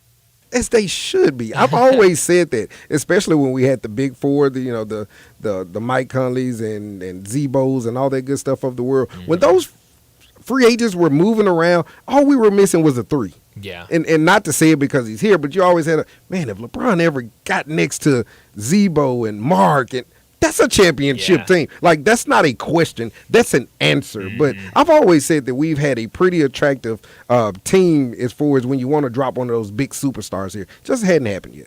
Yeah, and so I just looked at, because I was trying to find it, because I'm like, yeah, there can't be a lot of people talking about Giannis getting traded. And so I looked up Giannis next team on Twitter. Literally every tweet is like, this is what we're hearing, this is what we think, yada, yada, yada. And supposedly Adam Zagoria wrote a story just a couple days ago talking about Giannis being traded, and the headline is Nets linked in potential Giannis trade, but is either realistic. And it went on to say that another Western Conference League source told NJ Advanced Media of Giannis, quote, the only places I can see him going are Miami or the Clippers. So who knows? Maybe, but I did see, and I'll try to find it during the break, somewhere that had odds, and it had Memphis up there, kind of in the mix. So I don't know. Should. That's a testament of the team that's built. Yeah, so we'll see. Now, I see Bookies.com has their odds, and I don't see Memphis anywhere in there. But, who knows? I think it would be a far-out dream. It's kind of like a couple years ago when we were talking about KD maybe being a Grizzly. But I do think, I'm saying all of this because I do think, especially if they can't turn something around fast, I think that team's going to be blown up at the sellers. Deadline. And they don't have a ton of draft capital, but they can start over pretty well. Look what they got. They got Dame and they got Giannis. Yeah, they can start. If you decide to trade those guys, you could be in a good spot because, like you just said, you have 2 superstars on your team. You're going to get good investment on that return, right? So, who knows what they do? I think it's a lot of time. A lot is going to happen between now and the trade deadline. But let's go ahead, get to another break. When we come back, we might talk a little more Grizzlies, but we'll also talk Tiger Tiger basketball. They got the win Monday. We've talked a lot about that. But Saturday, Game 2 against UNLV. We'll start looking ahead to that game as well. We'll do that next on Sports Time. We are real sports talk. Sports 56 WHBQ. Available on your radio dial at 560 AM and 98.5 FM, as well as around the world online at sports56whbq.com. Take us with you everywhere by downloading the Sports 56 app. And at home, just say, Alexa, play Sports 56. Wherever you are, stay tuned in to real sports talk. Sports 56 and 98.5 FM. You know, sometimes I wish I had a gun. Well, I'm armed, but before I bought one, I still went to Top Gun Academy to learn to protect myself without a gun. How is that possible? Top Gun's personal protection training. It's perfect if you want to protect yourself without firearms. I don't know. And it's perfect if you feel the need to carry a gun for self-defense, because the last thing you really want to do is shoot. That is scary. Not at Top Gun. It's very comfortable, and you learn to load, handle, and shoot a handgun safely. Protect yourself. Go to Top Gun Academy. They're at 2770 Witten Road. Hi, this is Lauren Choate, Choate's Air Conditioning, Heating, Plumbing, and Generators. Right now, we're offering our Choate's Comfort and Safety Special. For a limited time, when you purchase a $99 tune-up, or if Choate's performs a repair, you'll receive a free 1-year standard fan plan membership at $400 value. Keep your home safe, comfortable, and running smoothly all year long with 2 maintenance visits, priority service, and discounts on future repairs. And for our existing loyal fan plan members, we have something special just for you. Enjoy a $1,000 loyalty coupon toward any new generator, tankless water heater, or HVAC system. It's our way of saying thank you for trusting us with your home. Add value, add comfort, and add safety to your home with Choates. Call us today at 347-8086 or visit ChoatesHVAC.com. Choates, let our family serve your family. I'm still going for it, even with higher stroke risk from atrial fibrillation, an irregular heartbeat not caused by a heart valve problem. Over a 3-year study, Eliquis apixaban tablets reduced stroke risk better than warfarin, and over 97% of Eliquis patients did not experience a stroke. A first stroke occurred in 2.9% of warfarin patients versus 2.3% of Eliquis patients. Don't stop taking prescription Eliquis without asking your doctor. It may increase your stroke risk. Eliquis can cause serious and in rare cases fatal bleeding. Don't take Eliquis if you have an artificial heart valve, abnormal bleeding, or antiphospholipid syndrome. While taking, you may bruise more easily or take longer for bleeding to stop. A spinal injection while on Eliquis increases risk of blood clots, which may cause paralysis, the inability to move. Get medical help right away for unexpected bleeding, unusual bruising, or tingling, numbness, or muscle weakness. Medications such as aspirin products, NSAIDs, SSRIs, SNRIs, and blood thinners may increase bleeding risk. Tell your doctor about all planned medical or dental procedures. Learn more at Eliquis.com or call 1-855-ELIQUIS. Moving is stressful, but Black Tie Moving can take the worry out of the process. Whether you're moving across town or across country, moving your home or your office, your personal moving concierge from Black Tie Moving will work with you to design a plan that perfectly fits your budget and needs. And they're available 24/7 to answer any questions you have. Give Black Tie Moving a call at 901-316-6196 or go to blacktiemoving.com/Memphis to get your personal, no obligation quote from the moving experts at Black Tie Moving. Sports 56 traffic. Good afternoon. It's trying to build a bit over here on 240 eastbound from Mill Branch out to 385 Bill Morris Parkway. It's also picking up quite a bit actually in the last 15-20 minutes on 240 southbound here in South Parkway in the Midtown area. Still moving at the moment. We've checked it I-40 east from Warford, Hollywood, all the way over to White Station. Hey, Weimer's Jewelry, 7525 Highway 64. They want you to know they are your full-service, family-owned jewelry store right here in Memphis. Go by and see them at Weimer's Jewelry. I'm Commander Chuck with your on-time traffic.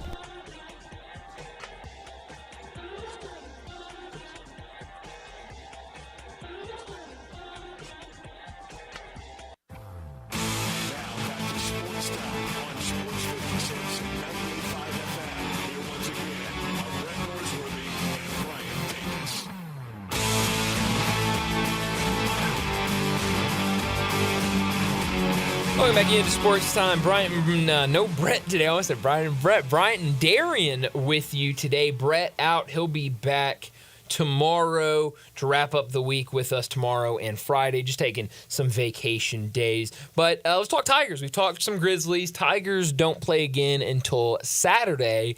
But a game that I think is interesting right now, on the road against UNLV. You look at this UNLV team, they're running Rebels. They come into the season following a 21-13 campaign last year. They were a good team. They were a team that, I think a lot of people remember the Mountain West last year. I mean, it felt like every single conference game in the Mountain West was a game that you wanted to watch because everyone was so good. And, they looked pretty good in Mountain West play last year, especially late in the season. From January 27th on last year in the regular season, they only lost 2 conference games. So I don't, so 1, 2, 3, 4, 5, 6, 7, 8, 9, 10, 11, 12. So the last 12 games, they were 10-2. So they finished the season really well. They go into conference tournament, lose the first game of the conference tournament. They're out. They go to the NIT and won a couple games in the NIT. But this year, they started the season against Alabama State. Got a win, 93-79. Played well. I think they've got some good players on this team, some players that could give Memphis some issues, depending on how the Tigers come out. Deaton Thomas looked good in that game. He's a guy that UNLV brings back from last year, a guy that, played well for them. And so, he's the guy that I think you have to look out for. Jeremiah Cherry, I thought, gave them some good minutes. 24 points for him in that game against Alabama State. I believe he was their leading scorer in that game. And, I believe he's a big man for them. 6'11" big man, Jeremiah Cherry. So, I think this is a team that, I think a lot of people are going to look at him and say, UNLV, sure, they beat Alabama State. We were kind of talking about it, kind of close late. They were able to kind of run away with it at the end of that game. But I don't think this is a game that you can, just mess around. You can't gloss over it. Yeah, sleep. Let's forget that game. Because you just laid it out. I mean, they're better than them. They're much better than Missouri, based on what they did last year. Sure. So if you struggled with Mizzou in the first half at home, it's not a far cry to believe that you may struggle on the road. Because this game is on the road, people. Right. It's not at FedEx Forum. It's in Las Vegas, Nevada. Now, the question is, with how much did UNLV lose from last year? How much did they bring back from last year's team? I mean, what does this team look like in terms of continuity, right? This Jeremiah Cherry, they just got, this is his first year with the team after spending a couple of years at a JUCO. And so now he looked really good in that first game. How does he look with, kind of that step up in competition against Memphis? You've got, a guy like Deaton Thomas, who they brought back last year. Brooklyn Hicks, they brought back from last year's team. You look at some of these other guys who, Jalen Bedford, they brought in from Oral Roberts last year.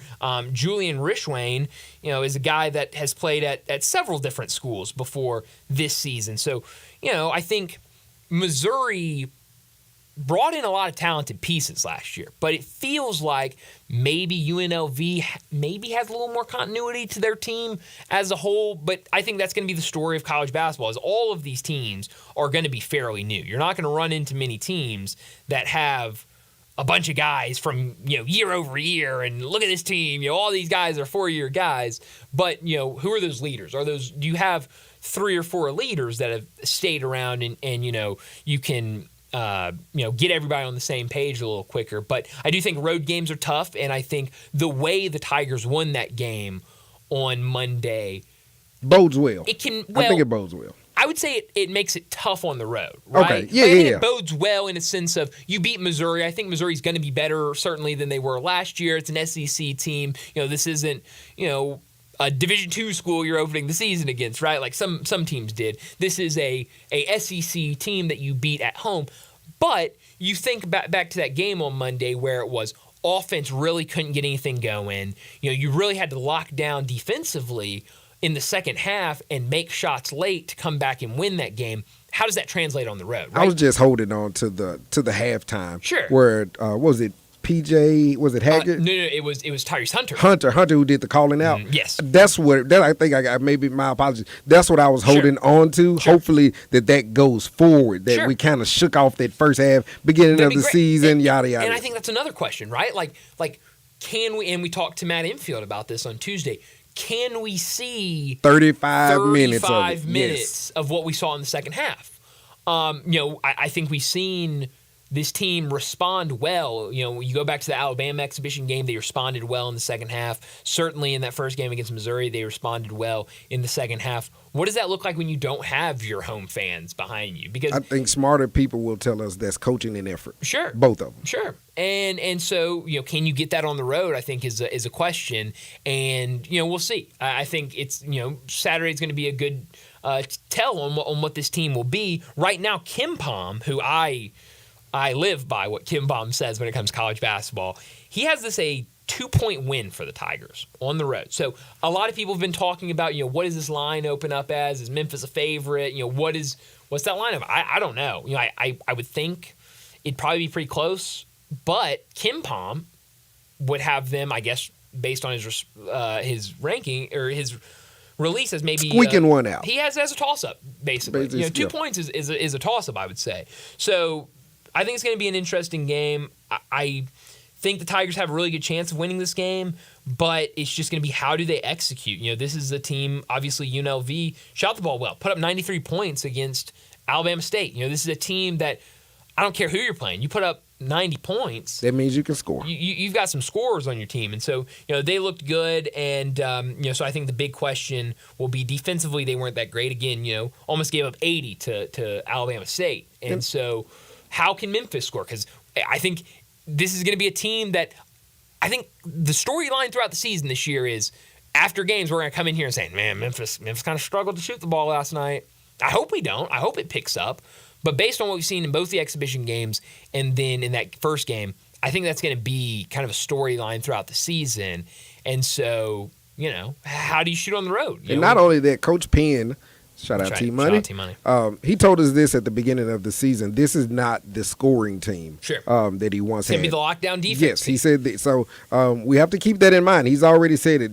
This is not the team where one player can go out and put up like a 40 points like a Jeremiah Martin. Sure. This is the team that'll grind you down and, squeak out some of those wins. So some of these wins may be tough to kind of watch because, Tiger fans at best, when we're rocking and rolling, we're used to 15, 20, 30-point wins sometimes, So having a great season may mean squeaking out 11, 12, 13 victories by no more than 11, 12, 13 points total. Yeah. So maybe we have to take it how it comes. And sometimes teams play better on the road too. Teams that have not galvanized, sometimes when you're on the road, you lock arms. And like I told you, being former athletes, sometimes that works. So hopefully Penn can lean into that, galvanize the boys, and squeak one out. Yeah, we'll see. And so it's going to be a weird game. I'm going to continue to remind people this because I feel like I know what's going to happen to a lot of people on Saturday, and I'm probably going to fall into it because I'll probably forget, especially with it being a Saturday and all of the college football that we consume on Saturdays to kind of, I'm sure, ride out like 4:57. Not a good time for the game, dude. Be Game's like, 5 man, the Tigers are about to play. Let me get this game on. It's going to be on Mountain West Network, okay? This is a channel, maybe you can get a Roku app on your television or Fire Stick app, maybe. I don't know for sure. This is going to be a game that is streaming only. So you're not going to be able to go to CBS Sports Network or even ESPN Plus or ESPN2. This is a game that you have to go to Mountain West Network website and watch it on that. So I'm sure Memphis basketball put out a bunch of links before the game, so it's very easy to just go to their Twitter and find it. But first game, I can remember the Tigers playing on Mountain West Network. That's for sure. I'm trying to locate it for our direct, because I know Brett has it too. Me and Brett are the direct TV subscribers. No, it's not going to be on your. It's not. You're not going to find it. It's literally just a streaming. It's for these teams early in the season when they're playing these games. Every team can just stream it through Mountain West Network instead of, because Mountain West doesn't have a contract with ESPN. So they don't have that. Fox doesn't really have a streaming service like ESPN does with ESPN Plus, so they have their own Mountain West Network, and that's where a lot of their games are on. So that's why when I was watching UNLV the other night against Alabama State, it was on Mountain West Network. So you have to go, and it's easy once you find. I'm sure Memphis basketball website. I'm sure will have a link directly to it. I'm sure the Twitter will have a link directly to it. You can go to UNLV's website, and they'll have. I know for a fact they have a link directly to it. So it'll be easy to find. But I'm sure we're all gonna at 5 o'clock be like, wait a minute, where's this game? Why can't I find it? Gonna have to find Coach Penn. You'll have to find it because it's not going to be on ESPN Plus. But man, think about the stuff that's up against. That's up against the 230 SEC deal. Oh yeah, I mean it's going to take college basketball takes the back seat early in the season on the weekends to college football, but there are going to be the games where when you're a Tiger fan, you're gonna probably go and find that game and watch it. And I'm sure for everybody, all these other teams, they do the exact same thing. Like Ole Miss, I know they're playing Friday night against Grambling. I'm sure that's gonna be an ESPN Plus game. Those Ole Miss fans are gonna go and find, even if it was on a Saturday. Those Ole Miss fans, I'm sure, will go find and watch. That ain't any fun though. Now that I look at it, I forget. I just totally forgot who was playing. That's the Georgia Ole Miss deal. That's right. On Saturday, when I think that's good timing, right? Man. For I don't know if that went into the decision to play this game on a Friday night, but Ole Miss being able to play basketball on Friday night at home and then turn around on Saturday and play their basketball game is perfect, right? Because you can tell all the people that are in town or down for the game, hey, go to the basketball. Well, no, they're going to stay. They're all there for the football. Nobody's there for the basketball. So you're right. While you're here, you got here early on a Friday. Get here early on Friday.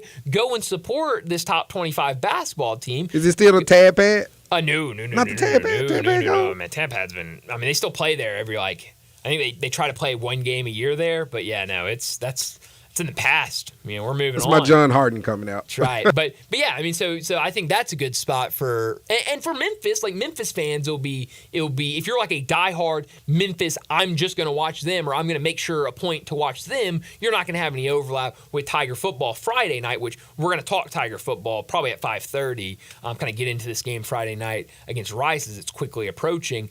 But you got Tiger football on Friday and then Tiger basketball on Friday, so those two aren't going to go up against each other, which is definitely good. But let's go ahead and get to another break, and when we come back, it'll be time for Big Number of the Day. Add a little fun to your lunch break. Join Johnny Radio for Sports 56 Happy Hour from 11 to 1 every weekday on Sports 56 and 98.5 FM. Mayweather Boxing and Fitness offers a high-energy, full-body workout that utilizes the same equipment and technology employed by Floyd Mayweather to achieve his impressive 50-0 record. The workout features 4 types of heavy bags, treadmills, rowers, battle ropes, weights, and much more. Visit Mayweather Boxing and Fitness, located at 2257 North Germantown Parkway in Cordova. Train like a champ. Mayweather Boxing and Fitness, 901-673-1267.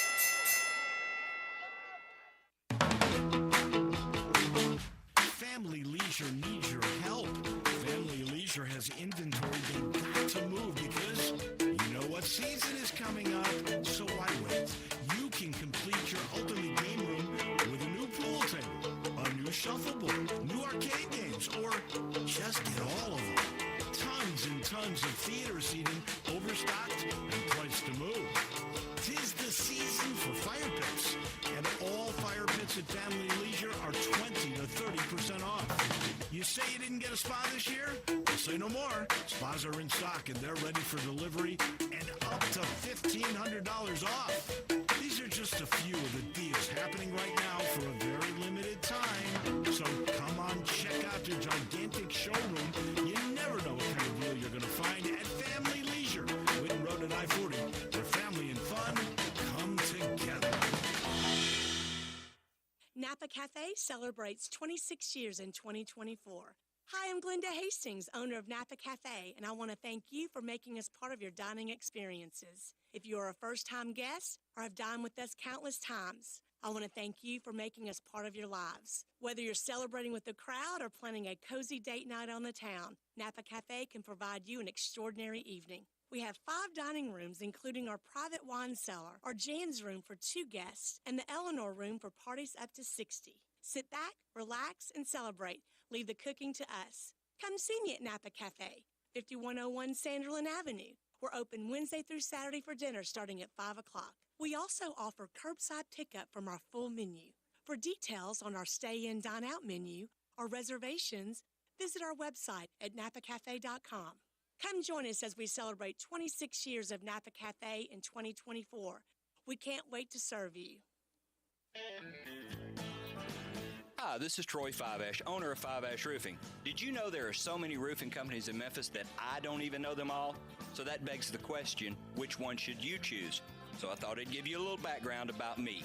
My grandfather was a World War II Marine. My father worked for the University of Memphis for nearly 30 years. My mother, a pianist at Raleigh Baptist Church. Seems like forever. I went to Brownsville Road, Craigmont, and Bartlett High School, class of 81. We support the local school systems, youth athletics, and believe in what St. Jude and Le Bonheur stand for. I'm a Tiger and Grizz fan. The point? Memphis is my home. Five-Ash Roofing will be around if you ever have a problem with the service we provide. Five-Ash Roofing, fair, honest, and ethical, with deep local ties in our community. 367-0050 or memphisroofer.com. Five-Ash Roofing, it's what we do. We're here for you. Now back to Sports Time on Sports 56 and 98.5 FM. Here once again are Brett Norsworthy and Brian Davis.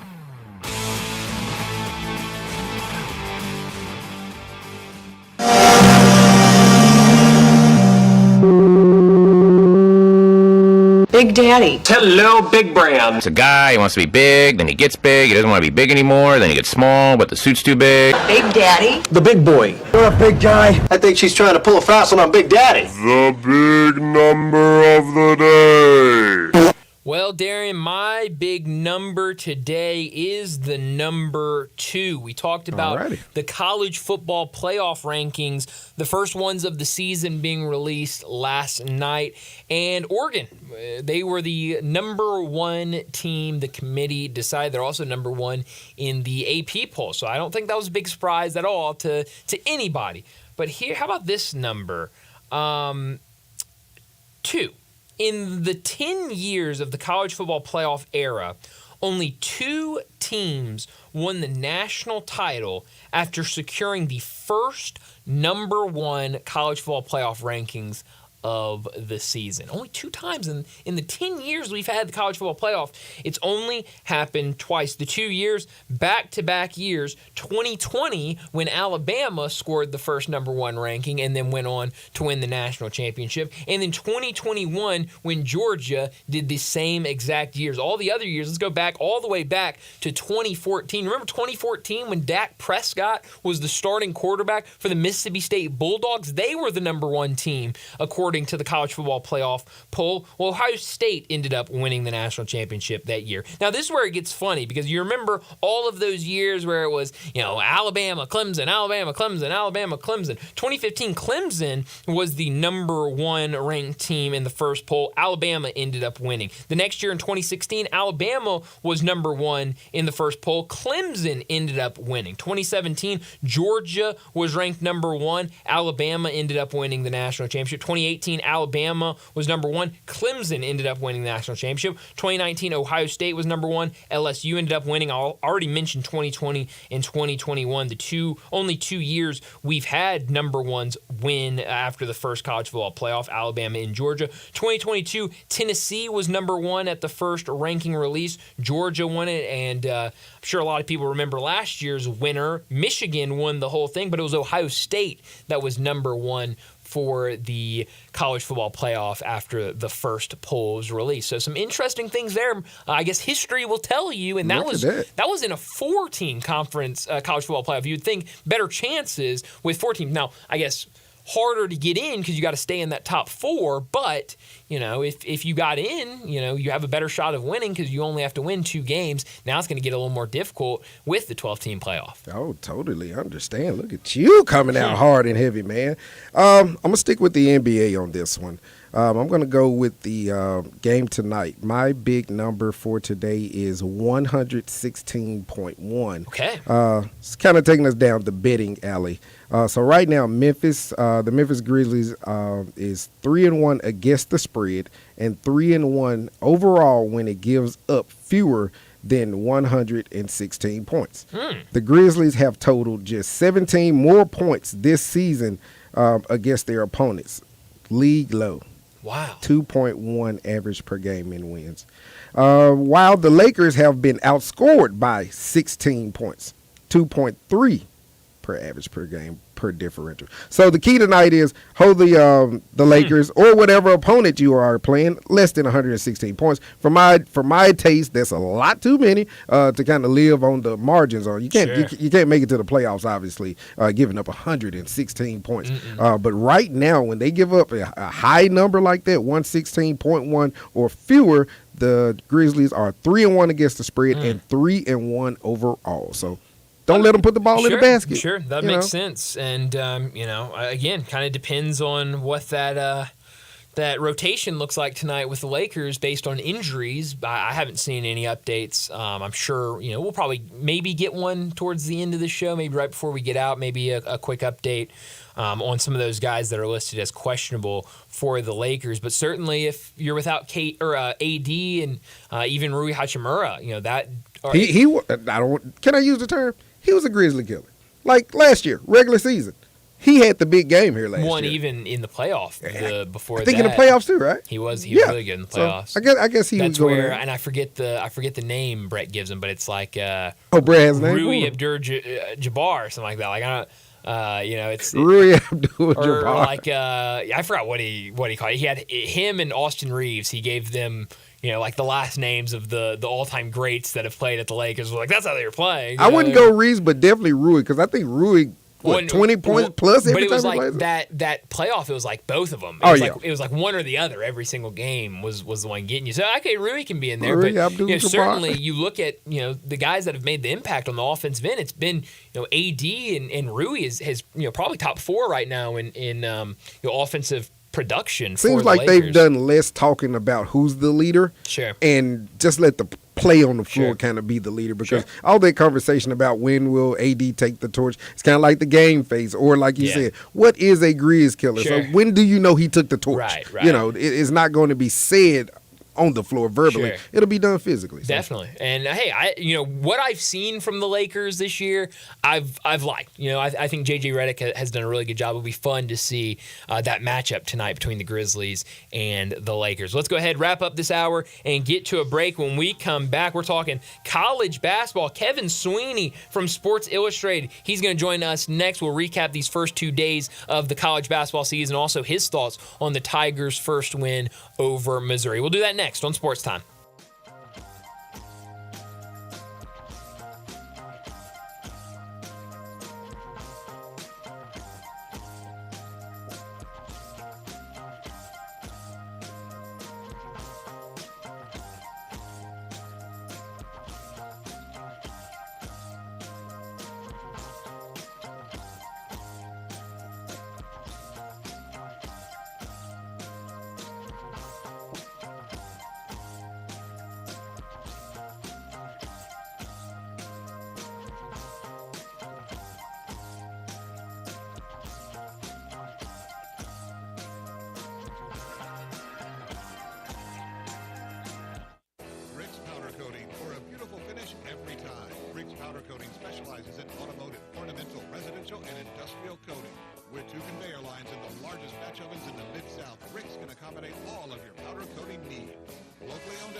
Step up your wings game at East Coast Wings and Grill.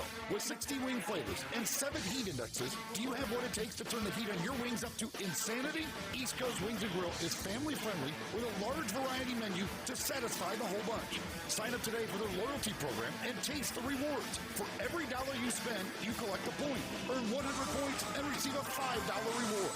Next to Lowe's on Highway 64 in Bartlett, come try America's best wings at East Coast Wings and Grill.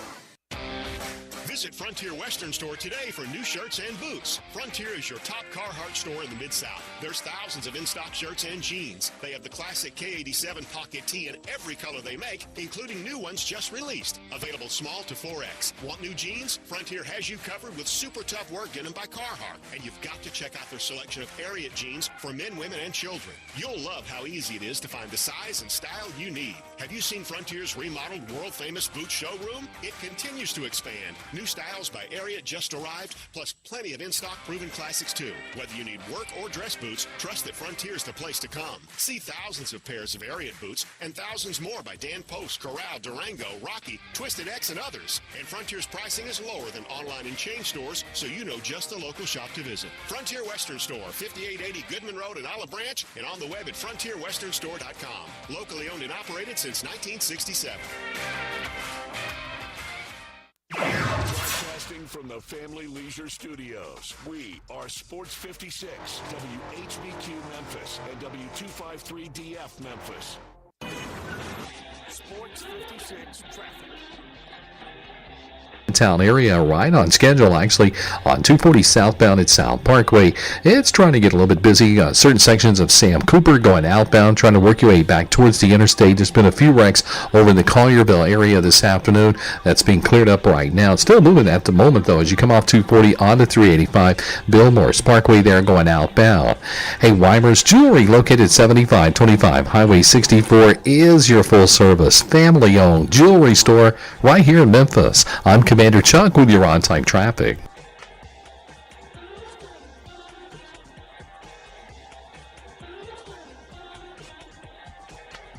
Now, back to Sports Time on Sports 56 and 98.5 FM. This hour brought to you by Jaguar Land Rover Bluff City. Once again, our Brett Norsworthy and Brian Jenkins. Say you stand by your man. Welcome back into Sports Time. Brian Darian with you today. No Brett, he's out. He'll be back tomorrow. But joining us now, talk some college basketball like we do every Wednesday throughout the season. Kevin Sweeney from Sports Illustrated. He joins us now. Go give him a follow on Twitter at CBB_Central.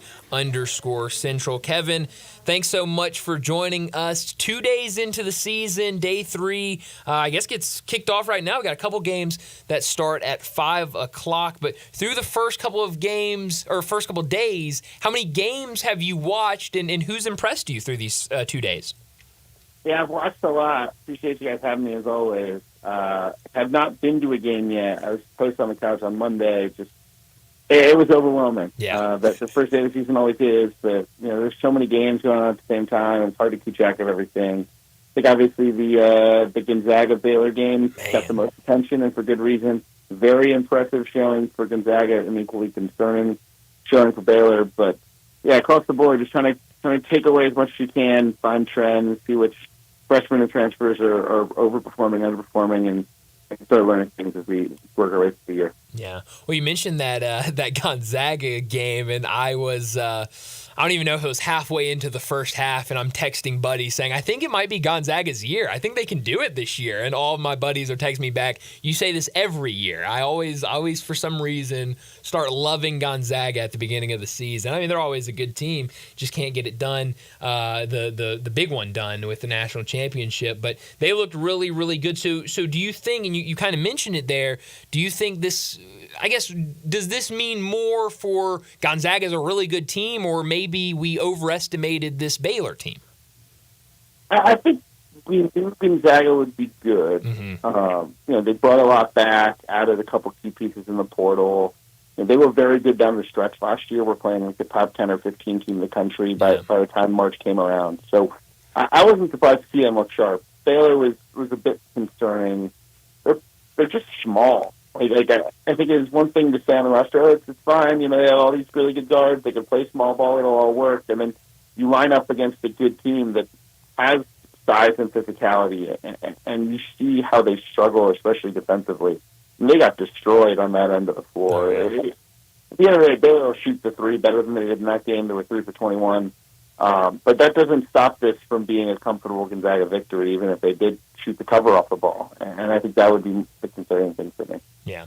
The Memphis Tigers, started the season with a win over Missouri, but it came a couple hours after we learned that Tyreek Smith was no longer with the program. This is kind of a story that's been going on for about a month now. A couple weeks ago, it was reported, Tyreek Smith was leaving the team. That turned into he had just asked for a couple of days away from the program. It turned into kind of a NIL situation, and then we learned Monday that at some point over the weekend, it sounds like about Saturday, maybe late Friday into Saturday, Penny Hardaway and the team learned that Tyreek Smith would be leaving the team and entering the transfer portal. What did you make of that news and then the Memphis's win over Missouri? Yeah, on the Smith situation, right? There's always something with this program right now, right? Yep. Memphis can withstand the loss of Tyreek Smith. Like injuries, defections, they all happen. It's part of the deal. But again, it's not one incident. It's yet another kind of what is going on around here situation for this Memphis program. And the depth does become a bit of a concern, right? They don't have a ton of size beyond Danger, Jourdain, and Cisse. They don't have a ton of scholarship players generally at this point to put out there, even if they wanted to. So it's a concern. It's not the last time we'll see kind of an NIL disagreement play out the way this did, but not ideal. That said, I thought it was a good performance on Monday. Okay? I give him a lot of credit, especially after kind of getting punched in the mouth early in that ball game. Very good second half. Thought Haggerty was excellent. He has his limitations, but he's very, very productive and can show he can be kind of the engine of this offense. And they really defended it in the second half, which was big. Yeah, really confounded Mizzou offensively, and that's something I think it's Memphis teams that have to hang a hat on. Yeah, I've heard a lot of people comparing P.J. Haggerty over the last couple of days to Kendrick Davis at Memphis a couple of years ago. Just one of those guards that just seems like has that knack for drawing fouls, and the way that they attack and kind of go up against bigger guys and are able to draw that foul. I mean, he gets the line. What was it?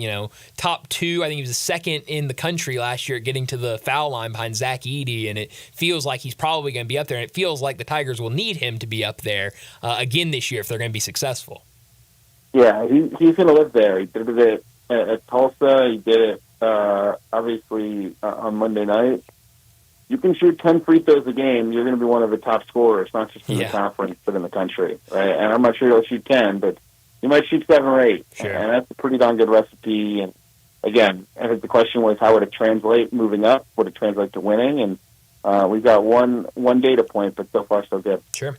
The next game for the Tigers, a road game against UNLV. Darian and I were discussing this game a little bit earlier. We remember, and I remember talking to you, it felt like weekly last week during conference play of just how good that Mountain West was. It felt like every single game in conference play was an all-out battle, and UNLV was right there in the thick of that. I think 10-2 in their last 12 games of the regular season last year. But this year, they've got a couple new pieces in there. I saw Kim Palm right now has this game, Memphis winning by 2 points. What do you know about this UNLV team, and what do you expect in that matchup on Saturday? Yeah, it starts with their point guard, Deion Thomas. He's absolutely fantastic, was a high-level recruit, could have went anywhere, stayed home in Vegas to go to UNLV, and had a huge freshman year. Right? He was the engine behind that group being competitive in the Mountain West in conference play a year ago. The pieces around him, it's more new faces. It's a few transfers they added. Julian Richland, Jalen Bedford, guys who've been around college basketball for a long time. It's a very old team. But they have, high major size and athleticism, a dynamic point guard, and a big that they really are high on in Bear Cherry up front, who can really score the ball on the block. So a real test for Memphis, certainly. Excited to see how they deal with it. Tough travel, obviously, to head out west to play that game, and another opportunity to get a quad 1 or 2 win and start building the resume. Yeah. Well, Kevin, I'm a huge fan of national college basketball, McDonald All-Star Games, Gatorade Player of the Years, things like that. So I want you to answer a question for me and let our fans in on something. So who not named Cooper Flagg with a great season this year can be the number 1 pick coming out of college this year? Ace Bailey at Rutgers is the guy I think has the best chance. He's out tonight. He has a minor injury from practice on Monday, but I saw them practice in September, and man, oh man, the natural talent just pops. 6'10", springy, athletic, can make tough shots, can shoot over people, has that Kevin Durant, Paul George, that big wing mold that every NBA team's looking for. He's got it. So maybe some ups and downs with him. He's still somewhat raw. He still just turned 18 about a month and a half ago, or 2 months ago now, excuse me. But he's a guy with an immense ceiling if he gets it right. Well, another guy that I don't think will be that high on the draft board in terms of 1 or 2 or 3, but Igor Demin last night for BYU, I thought really looked the part. I know it was against Central Arkansas, but he just looked different out there with that BYU team. Yeah, Yegor is unbelievably talented. I think we talked about it earlier this year, maybe in the off season, about this wave of international kids and it being different this time around. There's a different level of player that's coming to the States, and Yegor Demin is the clearest illustration of that. He is a elite prospect. I got a text today from someone who follows the draft very, very closely who said he thinks there's a chance that Yegor Demin winds up being the number 2 pick behind. Oh, wow. I don't know that we'll get, maybe that's a day one overreaction. We'll see. But, 6'9", can pass the heck out of the ball. Yeah, he can. And he is a special, special talent. If I'm going to watch. Yeah. So I'm hearing you say the name. Is that E kind of pronounced as a Y? Is that what I'm hearing from you for his first name? Yegor Demin is what I believe the pronunciation. Okay, yeah. Got you another name. With this new wave, we just mentioned the new wave of international players. We're having to learn all these pronunciations for these guys as they come over. A couple of debuts for head coaches the first day of the season up in Kentucky. University of Kentucky has a debut. Louisville has a debut. Both went really, really well. I saw this nugget. Both Kentucky and Louisville each won by 40-plus points on the same day for the first time since 1996. Who are you more impressed by, and which one of those teams has the better season under a new head coach? Probably was more impressed by Louisville just because of what they did defensively against a Morehead State program that's always really good. Yeah. I think there was no question that Pat Kelsey's team would be able to score, and what they've done at Charleston, they've obviously brought in a ton of talent in the portal. I think the question was, can they defend, especially with not having a ton of size. First test passed, certainly with them. I think Kentucky, I would still lean to having the better season. I think they have a slightly better roster, and Pope's offense is a thing of beauty. But, it is. Yeah, 2 great starts, and both will get tested in earnest soon with the Tennessee Showdown for Louisville on Saturday, and then Kentucky and Champions Classic on Tuesday. Yeah. Well, that thing with Louisville, already off to a much better start than what we saw from Louisville the last 2 seasons. You win. Heck, I guess you win a couple of games in conference, and it's already a much better year on paper because it was really bad. And I thought Pat Kelsey may be one of the best hires of the offseason. I think he's going to do a fabulous job at Louisville. Yeah, the bar is very low, yes. And he has an opportunity to earn some brownie points early on with the fan base. But, yeah, look, I think he's really good. I think he's proven, if nothing else, he will dominate when he has better players than you do. He had it at Charleston. It took him a little time to get there, but once he did, they were rolling. And I think at Louisville, you have access to elite talent. So that's a pretty good recipe to go and try to push this thing up. All right, Keith, we love the Memphis Tigers here, but what we also love is area players and players that came from here that are doing really, really well. And I want to jump on this young man, Cameron Jones, up north in Marquette. Tell us something about something we may not know from not having him here the past 3 or 4 years, having him gone up there to Marquette, and what is the ceiling for Shaka Smart and his team? The ceiling for their team is high. The ceiling for Cam Jones is that I think he could lead the country in scoring. I think he will be in that conversation. This offense is built around him now, and I really think the biggest evolution for him has been as a playmaker. When he got to Marquette, he was an unbelievable shot maker, but if he got the ball, it was going up. And now I think you've seen that they can build an offense around him. He passed the ball well last year when Tyler Kolek was hurt towards the end of the year. opened up with 3 assists and no turnovers against Stony Brook, and will be on the ball more this year than he has been in the past. And oh, by the way, he is a lights-out scorer. I mean, 10 for 10 from 2, 4 for 6 from 3 in that Stony Brook game. He's 32 points in 26 minutes. That's special stuff. He's going to have a monster year for a good Marquette team that should be in the upper echelon of the Big East. Mm-hmm. Talking to Kevin Sweeney, he joins us from Sports Illustrated. Go give him a follow at CBB_Central. We had 2 unranked teams pull upsets on day 1 against ranked teams. UCF at home gets the win over Texas A&M. You look at this roster, a lot of people have talked about their roster, their additions over the offseason. You know, guys that maybe didn't have the prettiest exits at their previous schools and maybe some unflattering stories about them. So a very interesting roster construction. Do you think they can make some noise in the Big 12 with how tough that conference is? Do you think maybe that game against Texas A&M is maybe telling us things could be much better at UCF this year? Yeah, look, I think whenever you build this kind of combustible roster, it's important to start fast, right, and keep the belief and everybody bought in, especially given that you're asking guys, to sacrifice some, right? Dior Johnson played 5 minutes in that game.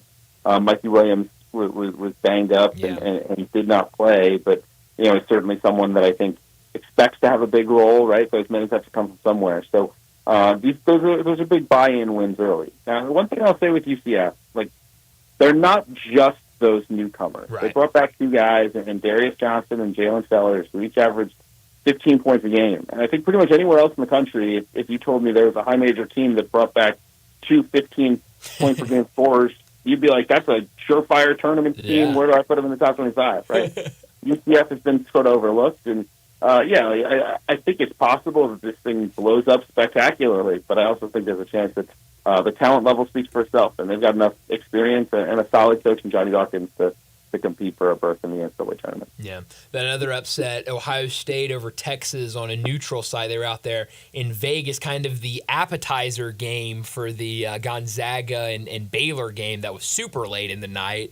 But Jake Diebler, he gets the head coaching job after being the interim last year and, gets a big win in his first game as the, active head coach, not with that interim tag on him. What have you made? Because I've heard a lot of people kind of saying different things. I've heard some people say they really liked what Ohio State did this offseason in terms of the transfer portal and what they did with the roster. For people on the other side saying they don't really like what Ohio State did this offseason with their roster. How do you feel about this Ohio State team and certainly a good win to start the season? Yeah, I feel great about them when they shoot 14 for 28 from 3 like they did on Monday. Look, I think that's a lot of it, right? They went out and got 2 guys in the portal, and Aaron Bradshaw and Sean Stewart, who are former 5-stars, were at Kentucky and Duke respectively, and you felt like if those 2 guys hit, they could be really good, but how do they mesh together? Do they have enough shooting on the floor? And it wound up being other guys that picked up the slack. Those guys did struggle, but they spaced the floor well because Bruce Thornton made shots, Michael Parrish made shots, and then their freshman, Junie Mobley, who's a guy that a lot of people are really excited about. He had a monster game off the bench with 14. So, look, when they can space it, they have a high-level point guard in Bruce Thornton and athleticism up front. Pretty darn good recipe. Yeah. I'm just not sure that shooting number is a sustainable one. Yeah, they were knocking down pretty much everything they threw up in that first game. I got to talk some Tennessee Vols with you. I know a lot of Vol fans in this area. They got off with a good start. Gardner-Webb, 80-64 Monday night. A couple new pieces on this Tennessee team. Is there kind of the big story for them has been how do you replace Dalton Connect? At least in that first game, it was newcomer from North Florida, Chaz Lanier, who led the team with 18 points. North Florida had their own big win of the night over South Carolina. But what do you think about this Tennessee team and Chaz Lanier, a guy I really enjoyed watching play last season? How do you think he adapts to this level, kind of step up of competition in the SEC? Yeah, Chaz Lanier's biggest crime is that he's not Dalton Connect, right? and he's going to get a lot of questions, and Tennessee if only they had Dalton. Chaz Lanier's going to average 15, 16 points a game in the SEC as a transfer from North Florida. Like, that's a monster deal for anyone else. And for Tennessee, it's sort of, what have you done for me lately? But he's not quite the same dynamic creator off the bounce that Dalton was. He's not as good an athlete, but he is a lights-out shooter. And I think we'll have a ton of gravity on the floor. We'll open things up for Zakai Ziegler, and it wouldn't surprise me if he leads them in scoring. They've got some role allocation things to work out with, a lot of new faces, but you've got a great point guard, a great coach, and what looks like a leading scorer in Chaz Lanier, and that's about as good a place as you can hope to be on November 6th for most programs. Yeah. Okay, Kevin, I want to take an outlook into the world, again, nationally. When you turn down a job like the Los Angeles Lakers and you go back to Storrs, Connecticut, or wherever he is in UConn, you got to expect that you're putting yourself in a position to win some more. So my question to you is, Dan Hurley, if I told you right now you're taking Dan and his UConn Huskies, his two-time defending champion UConn Huskies, or the field to win the championship, tell me which one you're taking and why. Yeah, I would take the field just because I think there's a ton of talent at the top of the sport. It's not just them. There are a bunch of teams I think can push to contend. But you're right. Like Dan Hurley would not have come back if he didn't feel like he had the chance to stay where they are and be a fixture at the top of the sport. They're gonna take some time defensively to get to where they've been the last couple of years. It's been the lead on that end, but offensively they've got a ton of firepower with the guys they've added, with the guys they've brought back.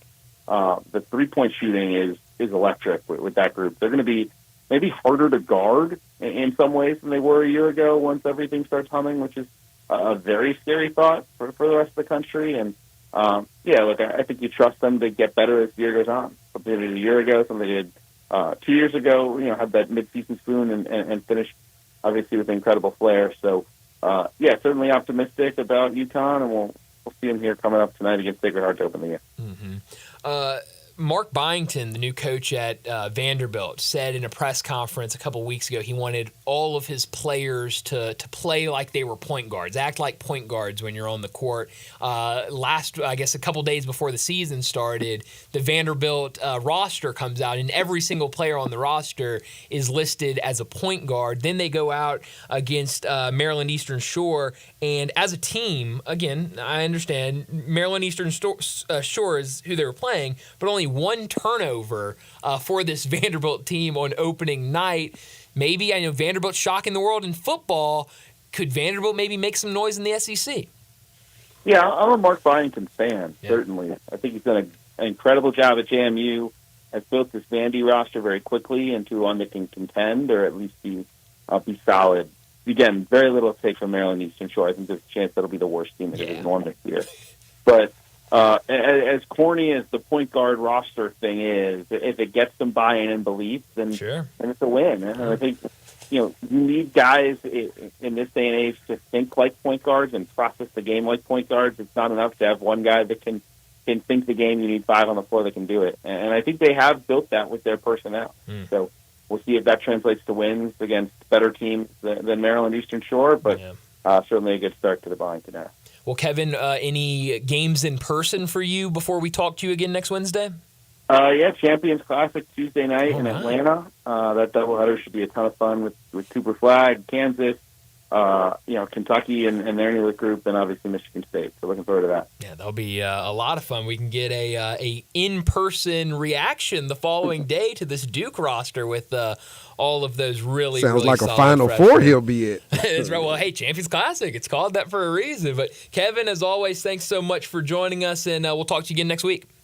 Thanks, guys. Thanks, Kevin. Kevin Sweeney joining us to talk college basketball. One of, the best voices in college basketball, I think, right now. He's fantastic. Just his knowledge of not just, I see a lot of people, especially with college basketball, because it's such a kind of a niche sport, right? In terms of the grand scale, it's not the NFL where everybody knows everything about every single team.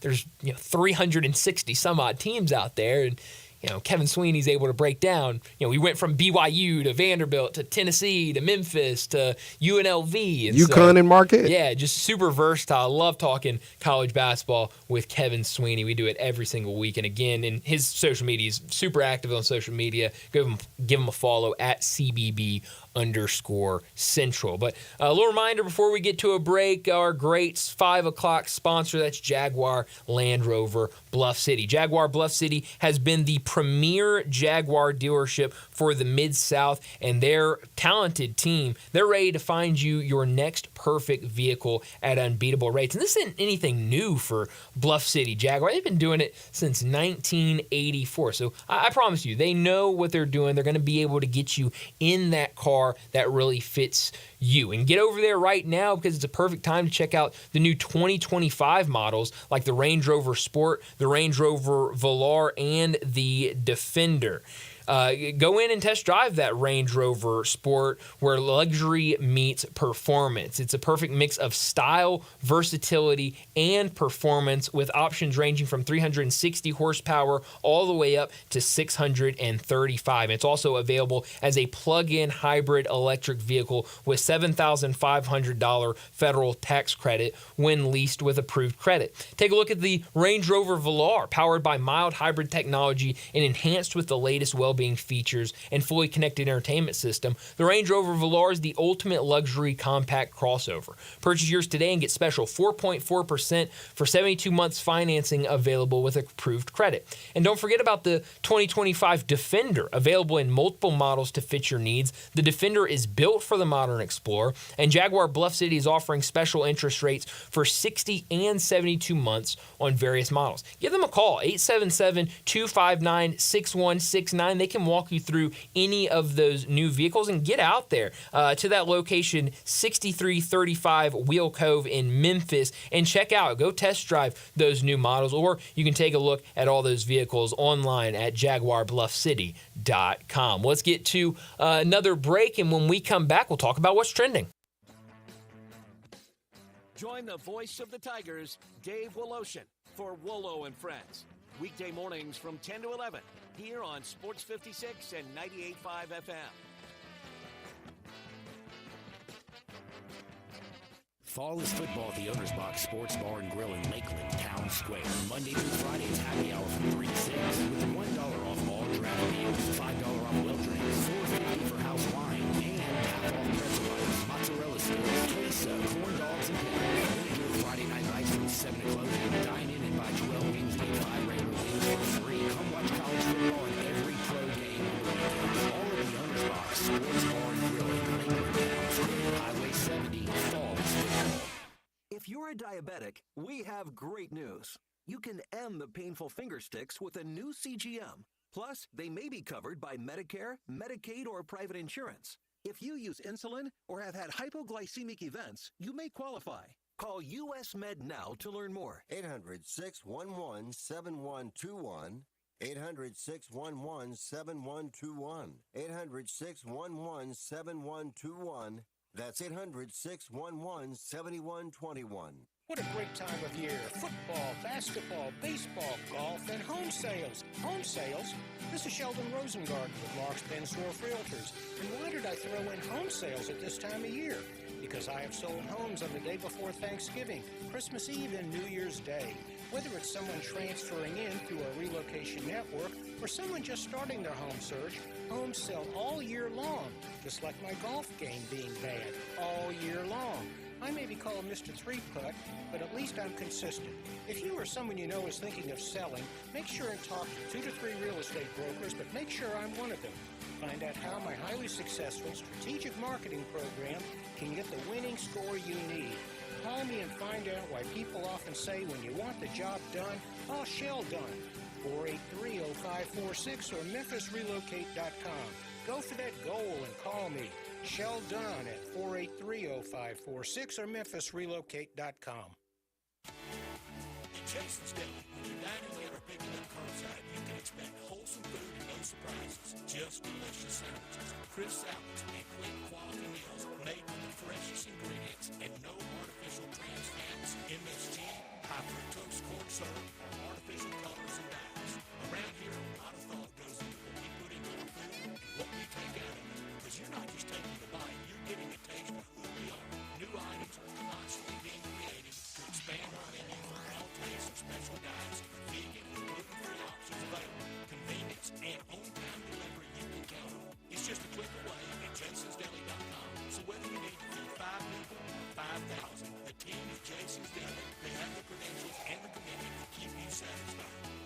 choices nearby. Jason's Deli, locations at Ridgeway and Parkway Center, Poplar Highland, Germantown Road in Cordova, and Goodman Road in Highland Ranch. Jason's Deli, it's wholesome food and no surprises. I'm with John Burgos from the world-famous Rendezvous in the Alley since 1948. Brett, we have catered parties all over this country and all over the world, from Singapore, Australia to Central Park in New York. But many people don't realize how much we do locally. For holiday events, office parties, tailgating, birthday parties, you can't do better than the Rendezvous. For example, you can get a cheese and sausage tray for 15 to 300 people for $3.75 per person. You can even build your own nacho bar for $10.50 per person. All you need is a minimum of 15 people. In many cases, we can arrange delivery and full-service catering. We've even made it easy to get to-go items. You can just park at our front door in the alley, put on your flashes, and we'll get you going ASAP. For all your catering items and prices, go to hogsfly.com, click on menu, and drop down to catering. Thank you, John. The Rendezvous, Mr. Charlie Burgos' Rendezvous in the Alley since 1948 and celebrating its 75th year.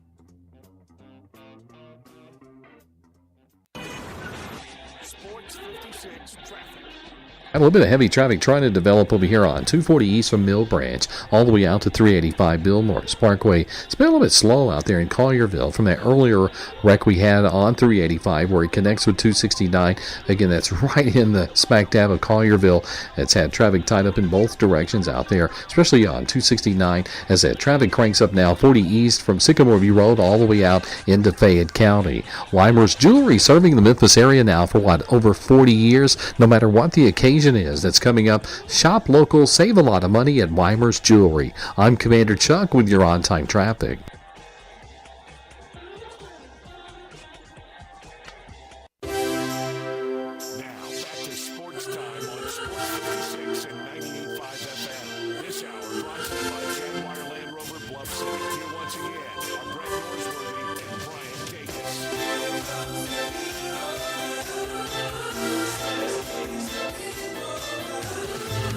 Welcome back into Sports Time. Bryant and Darian with you as we got about 30 minutes left in today's show. Couple things I want to talk about during What's Trending. The first thing I want to talk about is something I saw on social media. We were just talking college basketball with Kevin Sweeney, and one of the things we brought up was Kentucky, the start of their season. The Mark Pope era has begun, and I think we talked about it earlier today. I don't think Kentucky basketball is going to skip a beat, really, with Mark Pope. I think Mark Pope's a really good coach. I think it's going to look different. I don't think it's going to be 6 McDonald's All-Americans, and I think it's going to be a lot of guys that he brings in, guys he thinks are knockdown shooters that might not be highly rated, but I do think it's going to be a fun brand of basketball to watch, and I think it's going to do a lot of winning. But I saw this earlier today, KSR, that covers a lot of Kentucky sports radio. They cover a ton of University of Kentucky sports. I'm sure a lot of people have interacted with KSR or somebody that works for KSR. We've had a couple guys from KSR on in the past. This was the tweet. Rupp Arena just opened the state's first Amazon, quote, just walk out, into quote, store, making getting concessions easier than ever. All you do is tap your credit card to enter, get what you want, and head back to your seat. So anybody that's not following along, or because that doesn't sound as straightforward as it is when you're just reading the tweet.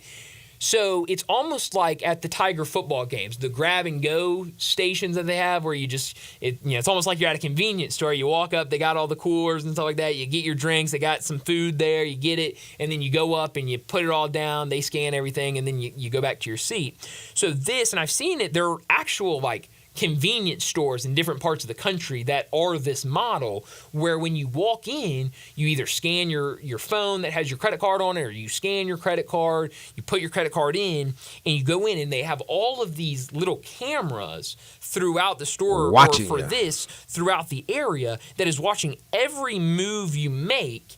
And so when you grab something, you grab that bottle of water, you grab that beer, you grab whatever, it says, okay. Now, I guess the interesting thing is how... What if you put something back? Well, not even that. The thing I'm thinking about now that I'm saying, I said the word beer, and it made me think, 21. How is it going to know how old you are? Can you validate if beer's actually in there? Because it may not be. The picture that they have certainly has beer in the coolers. Now, I don't know if this is the same thing or not, but Yeah, when you get big enough as a company, you can do things like that to try to make the experience better. I think that's 100% trying to make the experience better. Yeah. And like I said, being in retail many moons ago, I probably shouldn't say this out loud, but most retailers in their P&Ls and in their budgets or whatnot, they budget for maybe 1 to 1.5% of shrink. Sure. So, they're expecting some people to get swift with it, but for the most part, they expect their money. Sure, and so I'm just curious, something like that, I don't know how but, it is interesting. You take that beer, you take that bottle of water, it's tracking what you're grabbing, and your card, if you put it back, it's going to say, okay, you don't have that water anymore.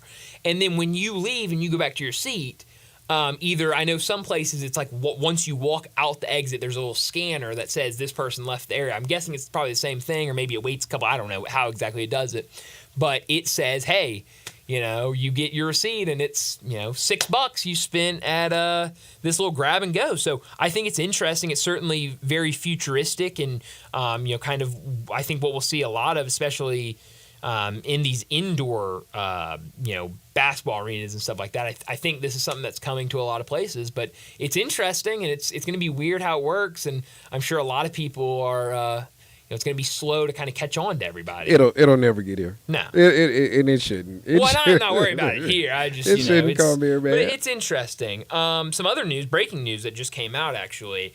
Anthony Davis and Rui Hachimura, both out Drum tonight. roll, please. So how about big that? night for Edie. Wow. Well, I mean, maybe that'd be great. I mean, still a big game. LeBron's still going, and I do think that team has good players. Dalton Connect will get more run tonight. With Rui out, they're looking for another scoring option. I know, not necessarily the same position, not the same type of player, but hey, somebody got to take those minutes. Sure, and so I think you'll see Dalton Connect get more minutes, but I'm curious how the line's going to adjust now with those two guys out. Maybe it was already adjusted to having one or both of those guys out, but those are definitely two guys that are massive players for this Lakers team that are now both going to be out tonight. Yep. So what's trending for me is I want to stick with the NBA. So question to you: do you think Ja Morant is the most athletic person you've ever seen? Is Ja Morant the most athletic person I've ever seen? I'll say yeah. Okay. I mean, he's a freak. That's for sure. Well, and there's I a say person that in a good way. There's a person along with Devontae Adams who agrees with it because Okay. Devontae Adams said it first, and now Kevin Durant, who was up on the Up and Adams. I'm not sure if you caught this. No, I missed it. Yeah, he actually agrees with the superstar football wide receiver, and this is what he had to say when asked that question from Miss Kay Adams. Kevin, Ja Morant, I saw that. My goodness. My goodness. What did you think? The most athletic person I've seen. Did you see Devontae Adams said that today on my show? He said he's the most. I showed it to him for the first time, and he said he's the most athletic person I've ever seen. Yeah, I feel the same way. I didn't want to give him that because he's young, and there's been a lot of great athletes in the history of the sports. But come on now, to pull that off that smooth, that easy, it's ridiculous. He's a top level athlete. Sure is. I think you should try. No, you see, that's when I start looking crazy and start looking washed. When I try stuff like that, they're gonna say I'm looking washed. So Good for KD. He's He too didn't big. take the bait. He's too big to be doing 360 layups. This thing starts looking washed. I'd like to see KD do a 360 dunk. That'd be cool. Off of somebody, kind of that same thing, but dunk it. Okay. That'd be cool. He's slim enough where he can do it. I mean, he's Sure. not girthy enough where he may look as weird as he's proclaiming. But Sure. I thought the biggest point out of that he's back. Ja's back, man. Yeah, I mean, Ja's for back. all of us to say, hey, redemption tour or people forgot, or it's really about where your 2 feet are. I don't think people actually forgot about him. He just wasn't playing. And I think that's a lot of us, if we're at the top of our game, but we're not literally or physically doing what we love or what we like to do at the moment, we can be considered out of sight, out of mind. Sure. Doesn't mean that, we've fallen off per se. And it's just good to see Ja back in the good graces of even other players like Hall of Famers like him. I think my biggest takeaway, maybe second biggest takeaway, was that Kay Adams, she's great at her. First off, she's great at her job. Second off, she always has great guests. she just said, if you listen to that, because I don't know when that was from, I don't know, what her show looked like that day. She just said she had Devontae Adams and Kevin Durant on the same show, same day, which is incredible. I hate, because I always see clips of her getting some sort of good soundbite from a player on social media, like every day. It feels like, or at least like a couple times a week. But she's like on FanDuel television, not the FanDuel Sports Network that Grizzly games are on. This is like FanDuel TV. Actual FanDuel And so TV. I feel like her show gets lost. It's the same with that other, what is it, Run It Back with Michelle Beadle. And Beadle. Michelle Beadle and Chandler Parsons is on that show too. Like, So this was from, so I just want to look, this was yesterday evening when it was posted. And one funny deal, so one guy, he comes down there, he comments, KD must have forgot Westbrook exists. And it makes me chuckle because Westbrook was that kind of player. Yeah. So I guess the guy was saying it in jest, but actually, in all honesty, Westbrook was one of those type guys too. For sure, 100%. So, it's going to be, it's fun watching him. It's fun having him back. And, again, he's only getting more healthy, right? Like, we know he was on a minutes restriction to start the season. It's a tough word for me to say, restriction. No, we knew he was on a minute restriction to start the season, and so he's definitely going to get more healthier. And I think seeing that type of him pull off those plays, I think you see he's getting back to kind of that full stamina, full go that we're used to him, and it's definitely fun to see. Now, I would love for him to just get some validation out of all of it. Sure. The smallest guy to lead a team to an NBA championship, I guess, was Isaiah, in his group. Iverson got there, he didn't win it all. But I think an extreme moment could be for him is if and when he wins a championship and does it here. It just validates all the hard work, all the knuckleheaded stuff that you did. And quote by my man Peter Edmonston, we still keep in great contact. And Peter said this. He was like, you get to be young, and if someone gave you that amount of money, at that age, what would you be doing? So hopefully, there's some validation on the other end of all of this stuff. And the superstars pointing the finger back at him saying, hey, that's the guy, we love him. I like seeing that he's not a forgotten talent. Yeah, and KD, one thing I've seen of him the last couple of years is, and it's weird to see, but it feels like Kevin Durant has like gotten to that old head unk stage. Yeah, exactly. There you go. That's the word. Figure out how to say it. He's old head unk now, baby. He really is. Like last year when he was going up against Anthony Edwards. Anthony Edwards is like, my idol. I grew up like looking and wanting to emulate my game to Kevin Durant. He was my favorite player growing up. He was my idol growing up. And Kevin Durant being like, yeah, no, this kid's one of my favorite players to watch in the game right now. Him saying, yeah, John Morant's the most athletic player I've ever seen. Like, he's gotten to that level, that status of like, yeah, I'm still really good at this game, but there's a whole wave of young guys, and I am to that point where I can appreciate that young talent and just call it what it is. These guys are good. Very good. And one of my mentors told me something in trying to pursue a career in this media journalism world. He says, don't be afraid when your idols become rivals. Yeah. And that's something that pretty close to that. My idols are still my idols, but if you get to where you want to in life, they will, I guess, eventually become rivals. Yeah. For sure. One more story I wanted to bring up, and Darren, you're actually the one that cued me off to this story because I hadn't seen it or heard of it.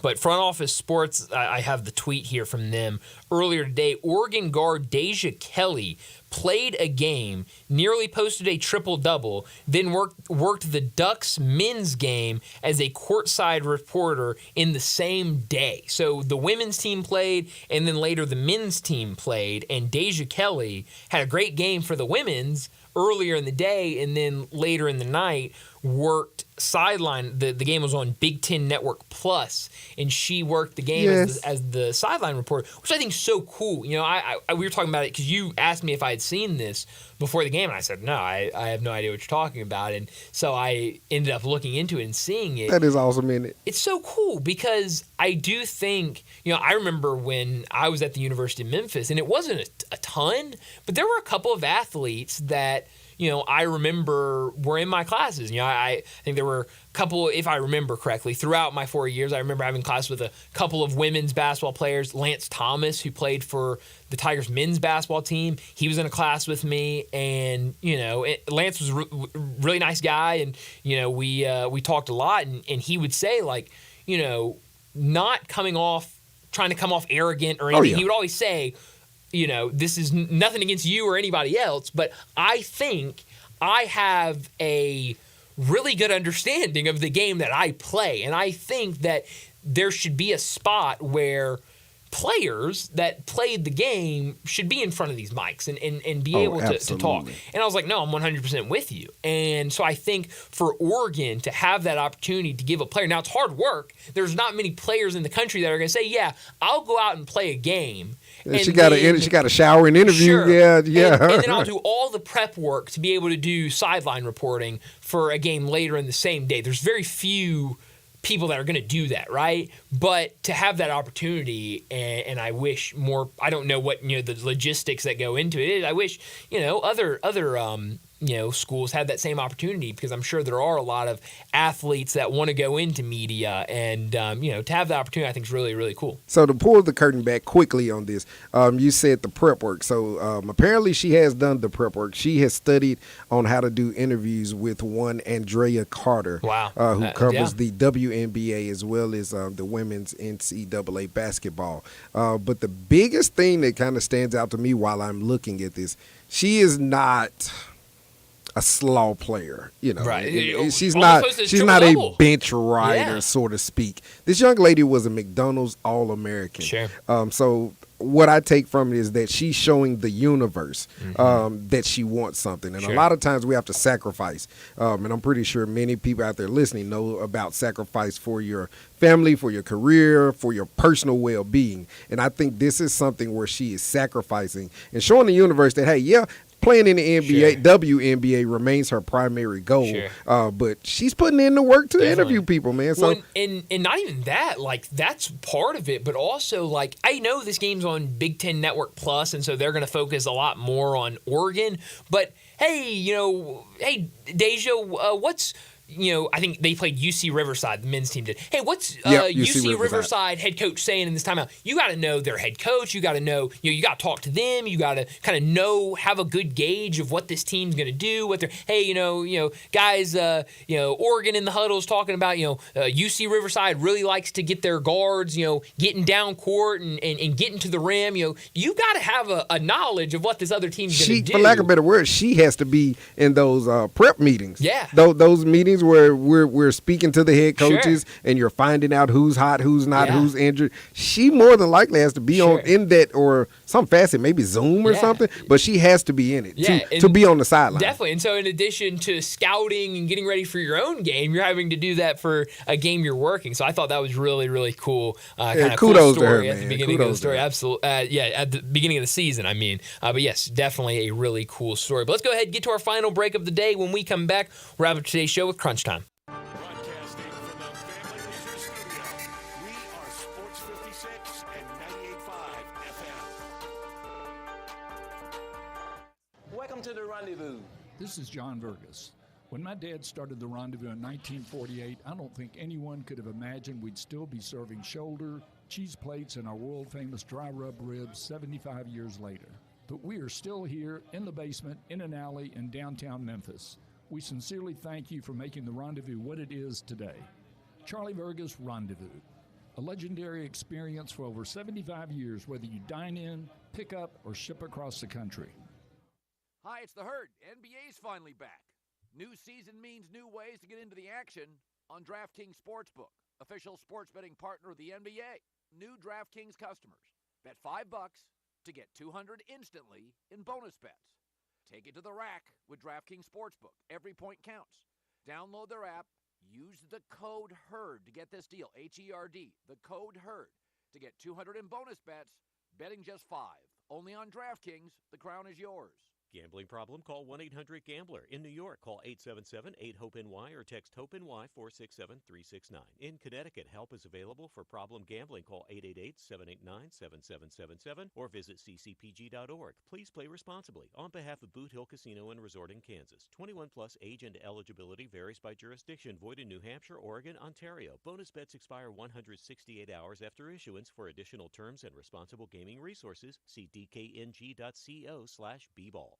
Shop Dell Technologies' early holiday savings event for their lowest prices of the year. The future is on sale today with limited time deals on select PCs like the XPS 16 that accelerate AI with Intel Core Ultra processors. Early holiday savings is their biggest sale of the year and the best time to upgrade, but it's only here for a limited time. Shop now at Dell.com/deals. That's Dell.com/deals.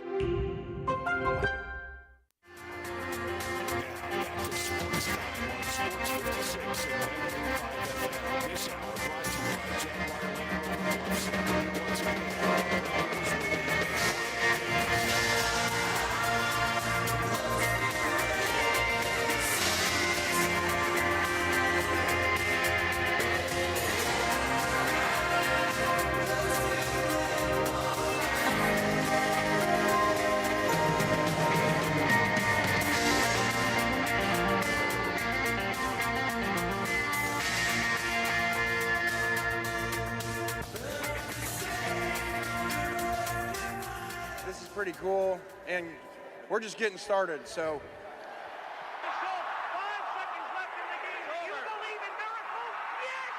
Spanning the globe. Go crazy, folks! Go crazy! This is for all the biggest crunch time. You are looking live. In your life have you seen anything like that? Goodbye! Hello, Haskell. It's obviously crunch time. Hammer, nail, coffin, this baby is over.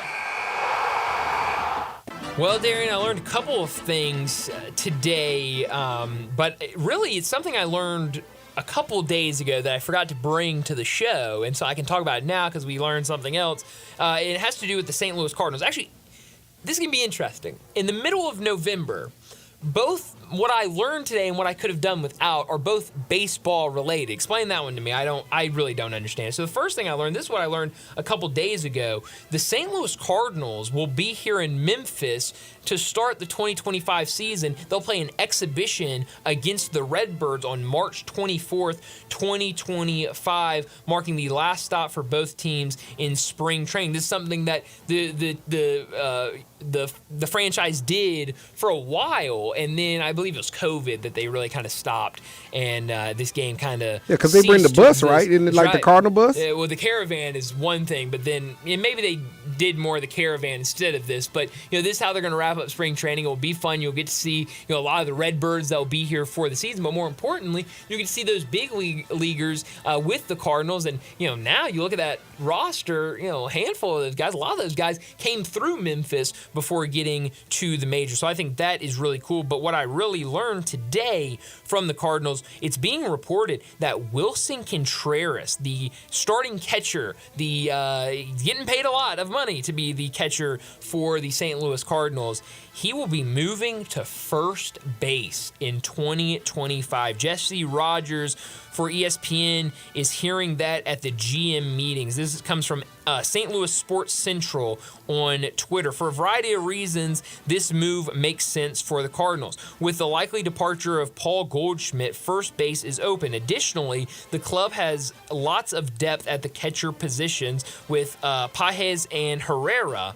Maybe most importantly, Contreras was limited to 84 games in 2024 due in part to a forearm injury he sustained on a backswing. The move to first base will allow the club's best hitter to avoid freak injuries behind the plate and stay in the lineup. However, this may be a tactic to push the star catcher towards waiving his full no-trade clause. Contreras takes a lot of pride in his ability behind the plate, and moving him to first base could influence his willingness to leave. So I think that's very interesting because that's a good point. They signed him for a lot of money. You remember when he first got here, there was a lot of outrage. It seemed like the clubhouse wasn't super happy with him. Fans weren't super happy with him. It all felt like it worked out. out, but maybe they like one of the younger catchers they have that would certainly be less money, and now he's got this no trade clause. Maybe you move him to first base, make him unhappy. He says, get me out of here. I'm a catcher. What am I doing over here at first base? And maybe you can make something happen. I don't know. So like saying, get me out of here. Get me out of here. What I learned today is in Memphis, you have to put your hard hat on, shut up and do the job. By that, I mean, tonight the Grizzlies try to get over 500, but they won't have their fearless leader with them, Taylor Jenkins. And as well as we learned earlier today from Coach Tommy West in the Best Sports segment of the week, you got to just go out there and play. Yep. We told Coach, hey, Ryan Silverfield kind of lit into his boys, kind of got into them, and I asked Coach, hey, what comes out of that? Like, does the team go down, go up, stay neutral? Yep. He says no. You got to keep working and got to keep plugging in it. So Memphis Tigers as well as Memphis Grizzlies, you have to keep working. Well, what I could have done without today, it's the news out of Atlanta. Alex Anthopoulos talked to reporters, I believe it was yesterday evening, and said that Ronald Acuna Jr. and Spencer Strider will both miss the start of the 2025 regular season. Neither will be ready for opening day. This was his quote: "We're planning on not having them on the opening day roster. How soon after that, we'll see how it goes. And as we get closer and get into spring training, we'll probably be able to update that." Now, look, you always hate to see two superstars like those two guys missing. I know a lot of Braves fans would much rather those two guys be ready at the start of spring training, but I do trust Alex Anthopoulos and what we've seen with this Braves roster that they'll be fine early in the season. I think both these guys will be back pretty soon after the start of the season, after opening day, so I don't think it's going to be too much of a concern, but it does stink not having those two guys out there, because Spencer Strider would have been opening day starter. Obviously, Ronald Acuna Jr., we know what he brings to that team. So not being able to see those guys run out there on opening day, it hurts, but I think this Braves team would be just fine. All right, what I could have done without today, and they did it to themselves. I almost said we. I'm speaking of the University of Memphis, the University of Arkansas, and Ole Miss. Not being inside the four walls of the playoffs right now. I could have totally done without it. Earlier in the season, we could have just bet anything that we would have had at least one team inside. Sure. We're grateful for Tennessee. Tennessee fans, I don't want you to think I'm leaving you out or not respecting the fact that you're in, but in the tri-state area, just could have done without that. One of those teams could have performed up to expectations and got inside those four walls of being in the top 12, but hey, you got to keep chugging along, right? Definitely. Where are you beaming tonight? Beam me tonight. Oh, man. I guess to the FedEx Forum, man. I guess I didn't want to go there, but, hey, I will be there. I want to beam somewhere else. But I'll go down there. I get first chance to lay my eyes on the King? Yeah, on the King in a Lakers jersey. I've seen him in a Cleveland jersey, but not in the purple and gold. There you go. So you see him with the Lakers, you'll get a look at Bronny. And how about this? Rick Barnes, he's in attendance tonight. He's down there. I've seen Avery Braxton tweeting a video out of him chatting it up with Dalton Connect before the game starts. So Rick Barnes will be in the house tonight. Dalton Connect will be in the house tonight for that Laker team. So that'll be a lot of fun. How about Beam Me tonight? I'm curious, this Arkansas-Lipscomb game. I don't think Lipscomb is going to really.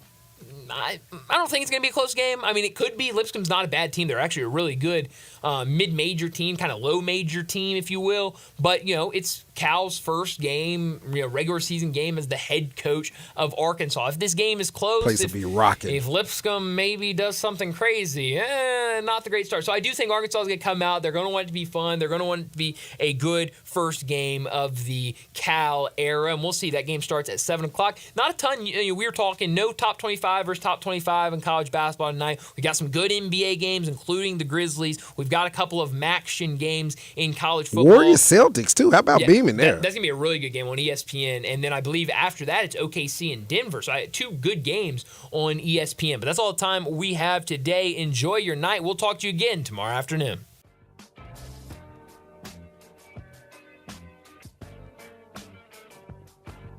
Top Gun is the largest indoor range in the